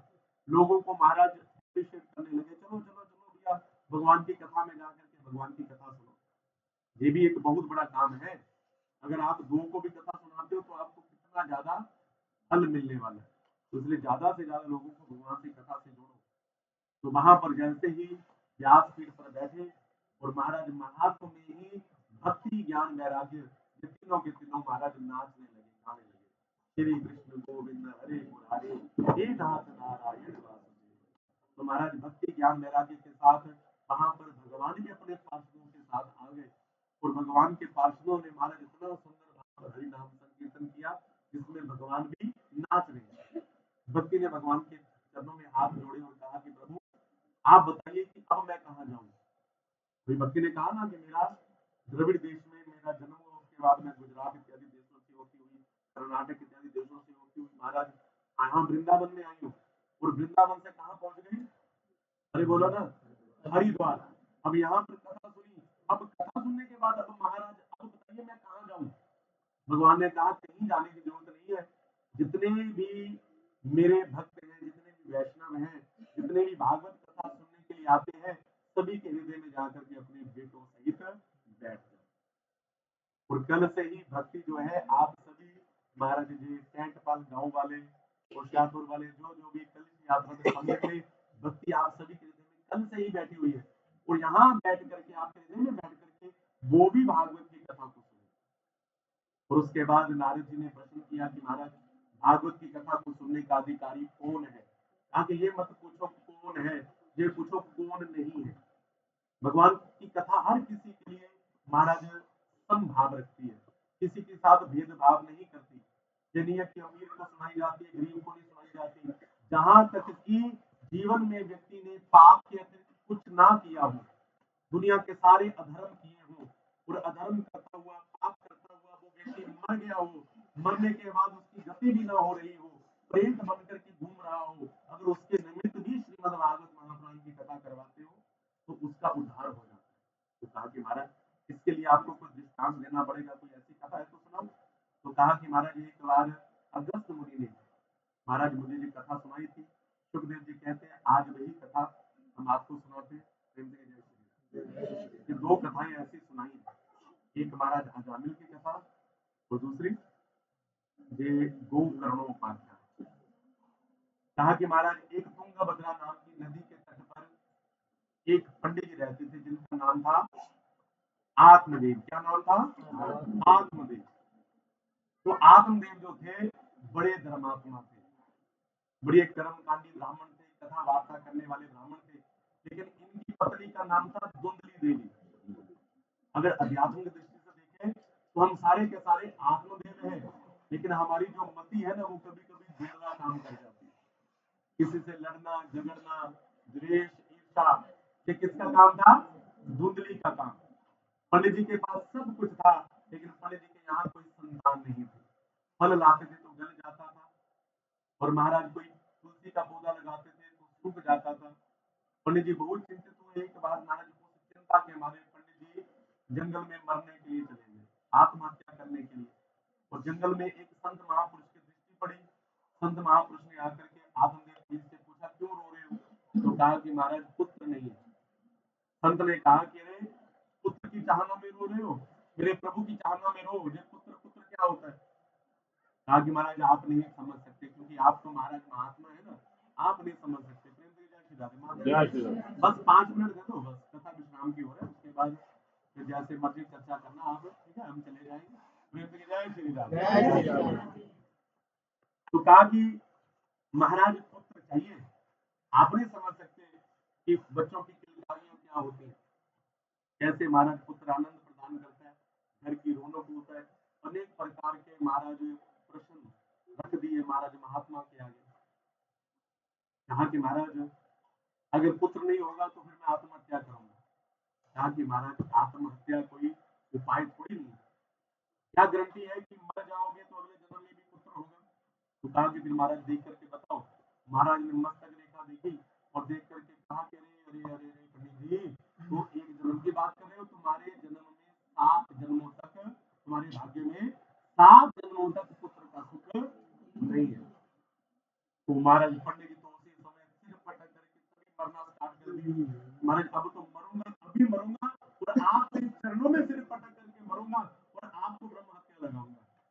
महाराज ने कहा लेना ना देना भैया, मैंने तो तुम्हें क्या प्रवचन कर दिया, क्या सच्चाई बताई, तुम मुझे ब्रह्म हत्या लगाने पर आतुर हो गया। तो कहा कि नहीं महाराज, मैं तो एक जन्म के लिए रो रहा था और आपने मेरा दुख कम क्या करना था, 7 गुना और बढ़ा दिया। महाराज मेरा दुख कम करना था, आपने आपने बढ़ाया है, इसलिए आपको तो ब्रह्म हत्या लगेगी। कहा कि अरे भैया कैसे पेड़ छूटेगा? तो कहा कि एक ही उपाय है कि मैं पंडित जी हूँ, मैं जानता हूँ कि महाराज संतों का स्वभाव, संतों का स्वभाव होता है कि जो भगवान भी ना कर सके वो, बोलो भैया, संत कर सकते। अगर आपके भाग्य में भगवान ने कुछ नहीं लिखा ना, अगर संत की कृपा हो गई तो महाराज भगवान की लेखनी को भी मिटाने का काम, बोलो भैया, संत करते हैं। जब संत मिलन हो जाए, तेरी जीवा हरि गुण गाए, तब इतना समझ लेना अब हरि से मिलन होगा। जब संत मिल जाए ना, तो फिर एक बात बिल्कुल कन्फर्म कर लेना कि अब भगवान से मिलना जो है वो ज्यादा दूर नहीं है, अब भगवान बहुत जल्दी मिलने वाले, क्योंकि उसके बाद अगला पड़ाव भगवान ही है। इसलिए संतों की महिमा हम अपनी वाणी से नहीं सुना सकते। वो स्वामी तुलसीदास जी भी कहते हैं कि महाराज, कहीं कभी न पर कहीं ना जाने। कवियों ने बहुत कोशिश की कि संतों की महिमा बताएं, लेकिन बता नहीं पाए। संत बड़े महान होते हैं। पंडित जी ने कहा कि महाराज, अब आपकी कृपा होगी तो मेरे पुत्र भी होगा, मुझे पता है। अगर आपने कृपा नहीं की तो फिर आपको ब्रह्मत्या लगाऊंगा, सिखाऊंगा। अब महाराज महाराज ने क्या किया, अपने जन्म भर की जितनी साधना थी, उस साधना को इकट्ठा करके एक फल में भर दिया, और वो फल ले जा करके आत्मदेव पंडित जी को दे दिया कि पंडित ले जाओ अपनी पत्नी को, कहना कि इन इन नियमों का पालन करे और ये फल खाए। लेकिन धुंधली ने किसी नियम का पालन तो क्या करना था, फल खाया तक नहीं। पति को झूठ झूठ कह दिया कि मैं खा लूंगी, लेकिन अपनी पड़ोसन से कहने लगी कि मेरा पति किसी से जादू टूना करवा करके फल लेकर के आए। ये बंधु धुंधली बुद्धि की निशानी होती है कि ये धुंधली बुद्धि कभी कभी ना असली को नकली मान लेती है, कभी कभी नकली को असली मान लेती है। इसलिए हम द्वंद्व में फंस जाते हैं। तो महाराज वो फल जो खाया नहीं, अपनी सहेली से कहने लगी कि ये अगर फल मैंने खा लिया, बेटा हो गया, गर्भवती हो गई, फिर तो कहा कि अच्छी बात है। तो कहा कि गर्भवतियां तो तेज भाग नहीं सकती, तो कहा कि तुम्हें कौन सी ओलंपिक की दौड़ दौड़नी है। कहा कि अगर घर में आग लग गई तो फिर तो भागना पड़ेगा, अगर डाकू आ गए तो भागना पड़ेगा। ये धुंधली बुद्धि महाराज ऐसे सोचती है, उल्टा पुल्टा। बढ़िया सोचो, है ना। अब देखो महाराज ने कितना सुंदर हमें उपाय बताया ना। तो संतों की दृष्टि होती है ना, हम बैठे रहते हैं, महाराज कब बारिश बारिश हटेगी, कब साउंड लगेगा, कब वहां पर पंडाल लगेगा, कब लोग आएंगे, कब कथा शुरू होगी। महाराज ने कितना सुंदर उपाय बताया, महाराज यही बैठो, कथा चकाचक सुना दो, है ना। तो देखो महाराज, ये क्या है, ये होती है सकारात्मक ऊर्जा। नहीं तो हम क्या करते हैं, अगर ना कथा होती तो अभी तक नेगेटिव हुए होते। महाराज आज की तो कथा हुई नहीं। अब देखो आज की कथा का विश्राम भी होने वाला है। ये किसकी कृपा से, संतों की कृपा से, महाराज की कृपा से। और भगवान की कृपा तभी होती है जब संत की कृपा हो जाए। खाया नहीं, कहा कि बहन तू खाना, खा नहीं खाना, कहा मेरे घर में कितने खा। पड़ोसन चली गई, थोड़ी देर बाद बहन आई, और बहन ने आकर के एक कॉम्प्रोमाइज किया। कहा कि बहन देख, ऐसी बात है कि तेरे घर में एक गाय है, वो बाज है, इस फल को गाय को खिला दे। अगर गाय के बछड़ा हो गया तो ये समझ लेना कि पति जो फल है वो ठीक फल लाया है ना। और तेरी रही बात, तो ऐसा कर, गर्भवती होने का नाटक कर, मेरे गर्भ में एक बालक है ना। बालक बालिका जो भी है वो मैं तुम्हें दे दूंगी, और उसके बदले में तुम मुझे धन दे देना, क्योंकि मेरे घर में खाने की कमी है, खाने वालों की कमी नहीं है, मेरे खाने वाले बहुत है। और तेरे घर में उल्टा हिसाब है, तेरे घर में खाने की कमी नहीं है, खाने वालों की कमी है। तो इसलिए तेरी कमी भी पूरी हो जाएगी और मेरी कमी भी पूरी हो जाएगी। इसलिए बहुत सुंदर उपाय बताया। अब धुंधले को तो ऐसा ही उपाय अच्छा लगना था, तो कहा कि बहन हो तो तेरे जैसी, गर्भवती होने का नाटक किया, आत्मदेव पंडित जी को मूर्ख बनाया, और महाराज समय आने पर बहन का बेटा लिया और पंडित जी से कहा कि आपका फल बहुत बढ़िया था महाराज, देखो हमें पुत्र हो गया। अब महाराज पंडित जी 3 महीने के बाद पंडित जी ने क्या देखा गौशाला में, कि एक मनुष्य आकृति का बालक जो है वो गौ मैया के सामने पड़ा हुआ है। गौ मैया ने भी एक बालक को जन्म दिया, लेकिन वो पूरे का पूरा बालक जो था वो मनुष्य आकृति का था। केवल और केवल उसके जो कान थे वो गौ जैसे थे, तो गौकर्ण नाम रखा गया। बोलिए गौकर्ण जी महाराज की जय। अब सुंदरी ने कहा कि अपने बेटे का नाम मैं अपने से मिलता जुलता रखूंगी भैया, मेरा नाम धुंधली है और बेटे का नाम रख दिया धुंधकारी।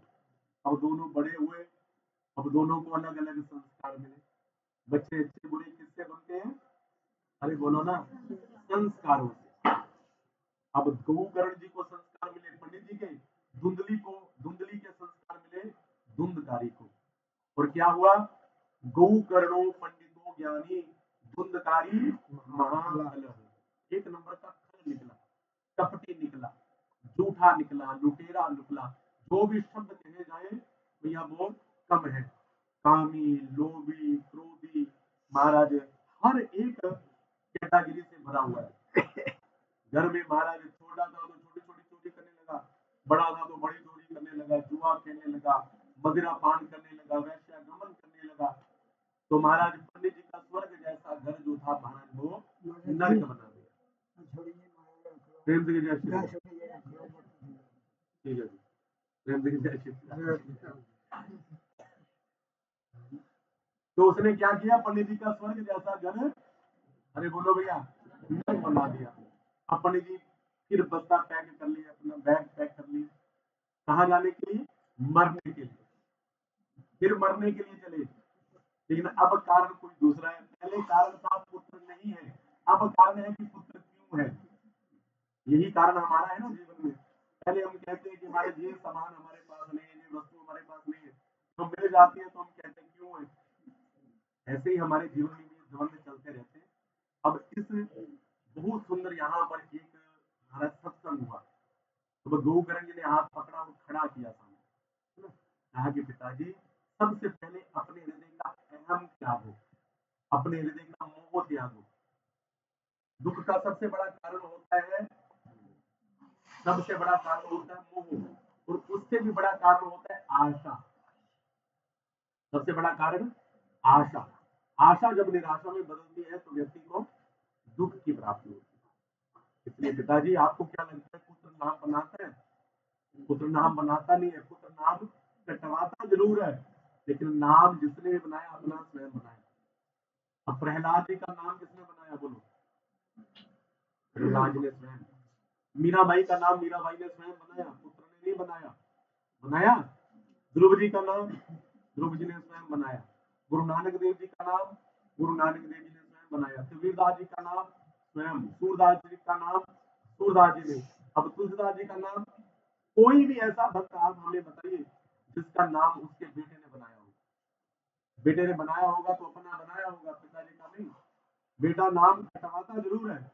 हमारे मरने के बाद तहसील में हमारा नाम कटवा करके अपना नाम कटवाएगा। या पिताजी तो बेचारे मोक्ष हो गया उनका डेथ सर्टिफिकेट, ये हमारा जन्म सर्टिफिकेट है हमारा। अब पिताजी का नाम काट करके हमारा नाम लिख दो। अब बहुत सुंदर ज्ञान दिया। अब आत्मदेव जी जंगल में आत्मचिंतन करने के लिए चले गए। अब गौकर्ण जी ने कमंडल उठाया, तीर्थ यात्रा के लिए चले गए। अब धुंधली को मारने लगा, पीटने लगा। पुत्र के उस भय से भयभीत होकर के धुंधली ने भी कुएं में कूद करके आत्महत्या कर ली। अब घर में अकेला था, 5 वैश्याओं को लेकर के आया, उनका पालन पोषण करता है, उनकी हर जरूरत पूरी करता है। अंत तो गतवा एक दिन राजा के राज्य से चोरी करके आया। वैश्यों ने आपस में मंत्रणा की कि ये दुष्ट खुद भी मरेगा और हमें भी मरवाएगा, इसलिए जितना भी धन चुरा करके लाया इसको इकट्ठा करो, यहाँ से हम भाग जाते हैं। रात को मदिरा पान करवाया, चारपाई के ऊपर सुलाया, वही बांध करके मुख में जलते हुए अंगारे डाल करके सारा धन इकट्ठा करके वहां से चली गई। ये 5 वैश्य 5 विषय हैं। इनको जितना मर्जी खिलाते रहो पिलाते रहो, एक ना एक दिन आपको ही महाराज मार करके जे चली जाती है। इसलिए धुंधकारी जो था ना हमारा बेचारा, तड़प तड़प के मरा, और मरने के बाद क्या बन गया? प्रेत बन गया। पूरे गांव वालों को दुखी करने लगा। गांव वाले इकट्ठे होकर के गया जी में गए कि महाराज गया जी में पिंडदान करने से कुत्ते की भी मुक्ति हो जाती है, लेकिन धुंधकारी की नहीं हुई। गोकर्ण जी ने महाराज तर्पण किया, श्राद्ध किया, लेकिन मुक्ति नहीं हुई। जब एक बार महाराज गांव में भ्रमण करने के लिए आए तो रात को इसी धुंधकारी ने परेशान किया, और महाराज जल छिड़ करके कहा कि तू कौन है? तो कहा कि मैं आपका भाई हूँ महाराज। क्या नाम है? धुंधकारी। अरे धुंधकारी, तेरे लिए तो हमने गया जी में तीर्थदान पिंडदान किया था भैया, तू मुक्त नहीं हुआ। तो कहा कि महाराज हम एक नंबर वाले हैं, हमारे हमारी मुक्ति गया जी में 1000 पिंडदान भी कर दोगे तो नहीं होगी, हमारे लिए कुछ और करना पड़ेगा। तुम्हारे लिए क्या करें? तो कहा कि महाराज आप सोचो ना, हमारे लिए क्या करे, तो कहा कि कोई बात नहीं, अब शांत हो जा, सुबह देखता हूँ। सुबह संध्या वंदन किया, सूर्य नारायण भगवान को प्रणाम किया, सूर्य नारायण भगवान प्रकट हुए, तो कहा कि अरे महाराज कृपा करो, हमारा भाई प्रेत बन करके घूम रहा है, उसकी मुक्ति का कोई उपाय बताओ। तो सूर्य नारायण भगवान ने कहा कि अगर अपने भाई धुंधकारी की मुक्ति चाहते हो तो ऐसा करो, अपने गांव में श्रीमद् भागवत महापुराण की कथा का अनुष्ठान करो, और भागवत की कथा से ही उस धुंधकारी की मुक्ति होगी। तो पूरे गांव वालों से संपर्क किया, सभी ने कहा कि महाराज बड़ी अच्छी बात है, करो आप कथा, हम आपका साथ देंगे। तो सबने साथ दिया। गोकर्ण जी ने महाराज बहुत सुंदर व्यवस्था बनाई, खुद कथावाचक बने, और लेकिन जिसके लिए कथा हो रही है उसको वायु टिकने नहीं देती, उड़ा देती है। अब कैसे बिठाया जाए, तो महाराज धुंधकारी को बांध करके बिठाया गया। कैसे बिठाया गया, बांध करके। किसमें बांध करके, एक बांस में बांध करके। लेकिन जैसे जैसे पहले दिन की कथा होती गई, 7 गांठ का बांस, उसमें धुंधकारी छुप करके बैठ गए, क्योंकि अंदर वायु नहीं जाती थी। तो जैसे छुपा, पहले दिन की कथा का समापन हुआ, तो महाराज एक ग्रंथि टूट गई, अब ऊपर को हो गया, दूसरी गांठ में जाकर के अटक गया। तो दूसरे दिन की कथा का विश्राम हुआ, तो दूसरे दिन की ग्रंथि टूटी, तो फिर ऊपर को गया। ऐसे धीरे धीरे धीरे ऊपर जाता रहा, और एक एक दिन की कथा के विश्राम पर एक एक ग्रंथि टूटती गई। और जैसे ही 7 दिन की कथा का विश्राम हुआ, तो महाराज अंतिम वाली ग्रंथि टूटी, और बांस जो था वो बीच में से टूट करके 2 भागों में विभाजित हो गया। अब बीच में से किसने निकला था, बोलो भैया, लेकिन धुंधकारी नहीं निकला। बीच में से कौन निकला, भगवान का एक पार्षद निकला, जिसका पूरे का पूरा स्वरूप कैसा था, भगवान जैसा। तुम ही भजही तुम ही होई जाई। अगर आप भगवान का भजन करोगे ना, तो धीरे धीरे धीरे धीरे धीरे धीरे धीरे धीरे आपकी आकृति भी भगवान से मिलनी शुरू हो जाएगी। कि लोग आपको देख करके, अब गुरु महाराज जी को जब देखते हो, सच बताना, किस किस को लगता है कि हम भगवान के पास बैठे हुए, बोलो भैया, नहीं लगता, लगता है ना। तो इसलिए क्यों, क्योंकि वो भगवान का भजन करते हैं, तो भगवान का ही वह स्वरूप है। तो धुंधकारी भगवान का चिंतन करते करते स्वयं भगवान बन गया। और महाराज आश्चर्य हुआ, 2 विमान आए, एक विमान में महाराज धुंधकारी बैठा और सीधा भगवान के सामने। दूसरा विमान किसके लिए आया था, गोकर्ण जी के लिए। लेकिन गोकर्ण जी ने जाने से मना कर दिया, महाराज इन सब के लिए क्यों नहीं लेकर के आए। कहा कि महाराज इसलिए नहीं लेकर के आए, इन सभी ने पल्लो झाड़ कथा सुनी, जहां सुनी वहीं पर झाड़ दी, अपने घर नहीं लेकर के गए। कथा को अपने घर लेकर के जाओ, जो घर से नहीं आए उनको सुनाओ। पतिदेव को बिठाओ, आज बैठो, तो नंदन दास नहीं है, आज बैठी सुन के आइए। और भी तो दुनिया भर की बातें सुनाते हैं ना आस पड़ोस की। अपने पतियों को भगवान की कथा भी सुनाया करो, क्योंकि वो बेचारे तो देखो, बेचारे इतनी वर्षा में कोई बेचारा कोई कुछ काम करने के लिए गया होगा, इसलिए अपने पतियों को भगवान की कथा सुनाओ, अपने बच्चों को भगवान की कथा सुनाओ। कथा को अपने घर लेकर के जाओ। और बंधुओं, बिल्कुल पक्के प्रमाण के साथ कहता हूँ कि एक ना एक दिन आप सबके लिए भी विमान जरूर आएगा। गोकर्ण जी ने कहा कि कोई बात नहीं। फिर अगली बार श्रावण मास में पुनः कथा की, और कथा सभी लोगों ने बड़े ध्यान से सुनी, और जितने वहां पर श्रोता थे उतने ही विमान आए, और सारे के सारे गांव वाले विमान में बैठे और भगवान के नाम को चले गए। बोली सच्चिदानंद भगवान की जय। तो महाराज जी, भगवान की कथा का महात्म था जो हमने आपको सुनाया, और बहुत सुंदर ढंग से आप सभी ने श्रवण किया।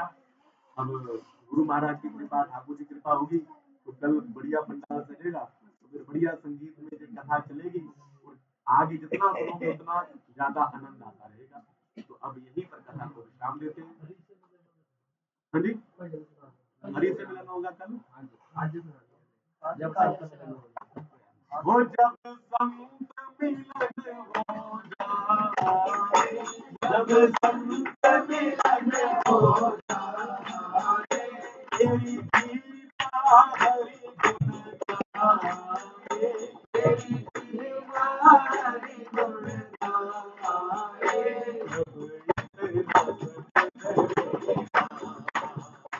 अब हरि से अब इतना समझ लेना,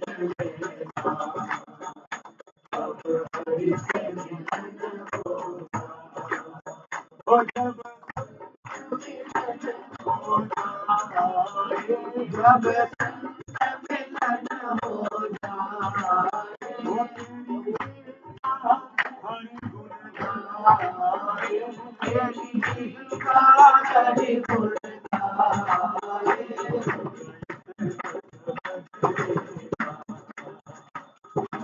हरि अब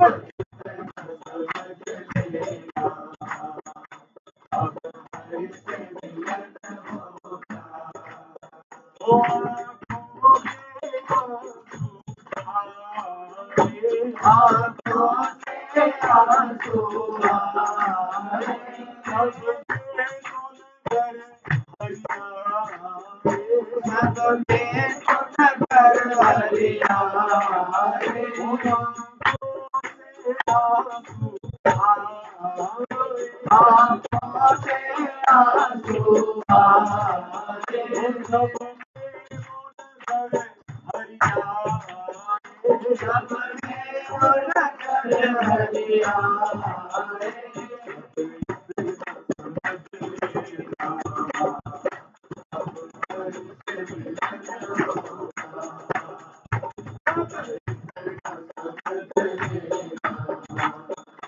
अब हरि से मिलन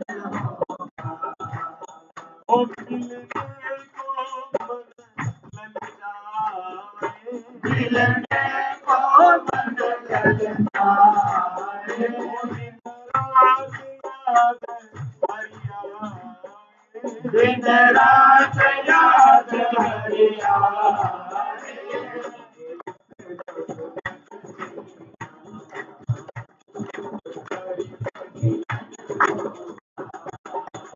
अब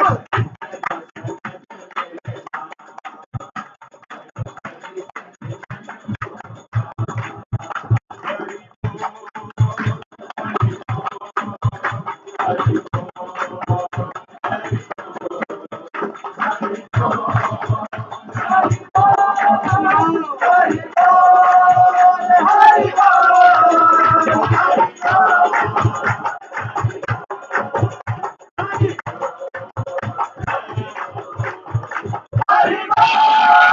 हरि बोल हरि बोल हरि बोल हरि बोल हरि बोल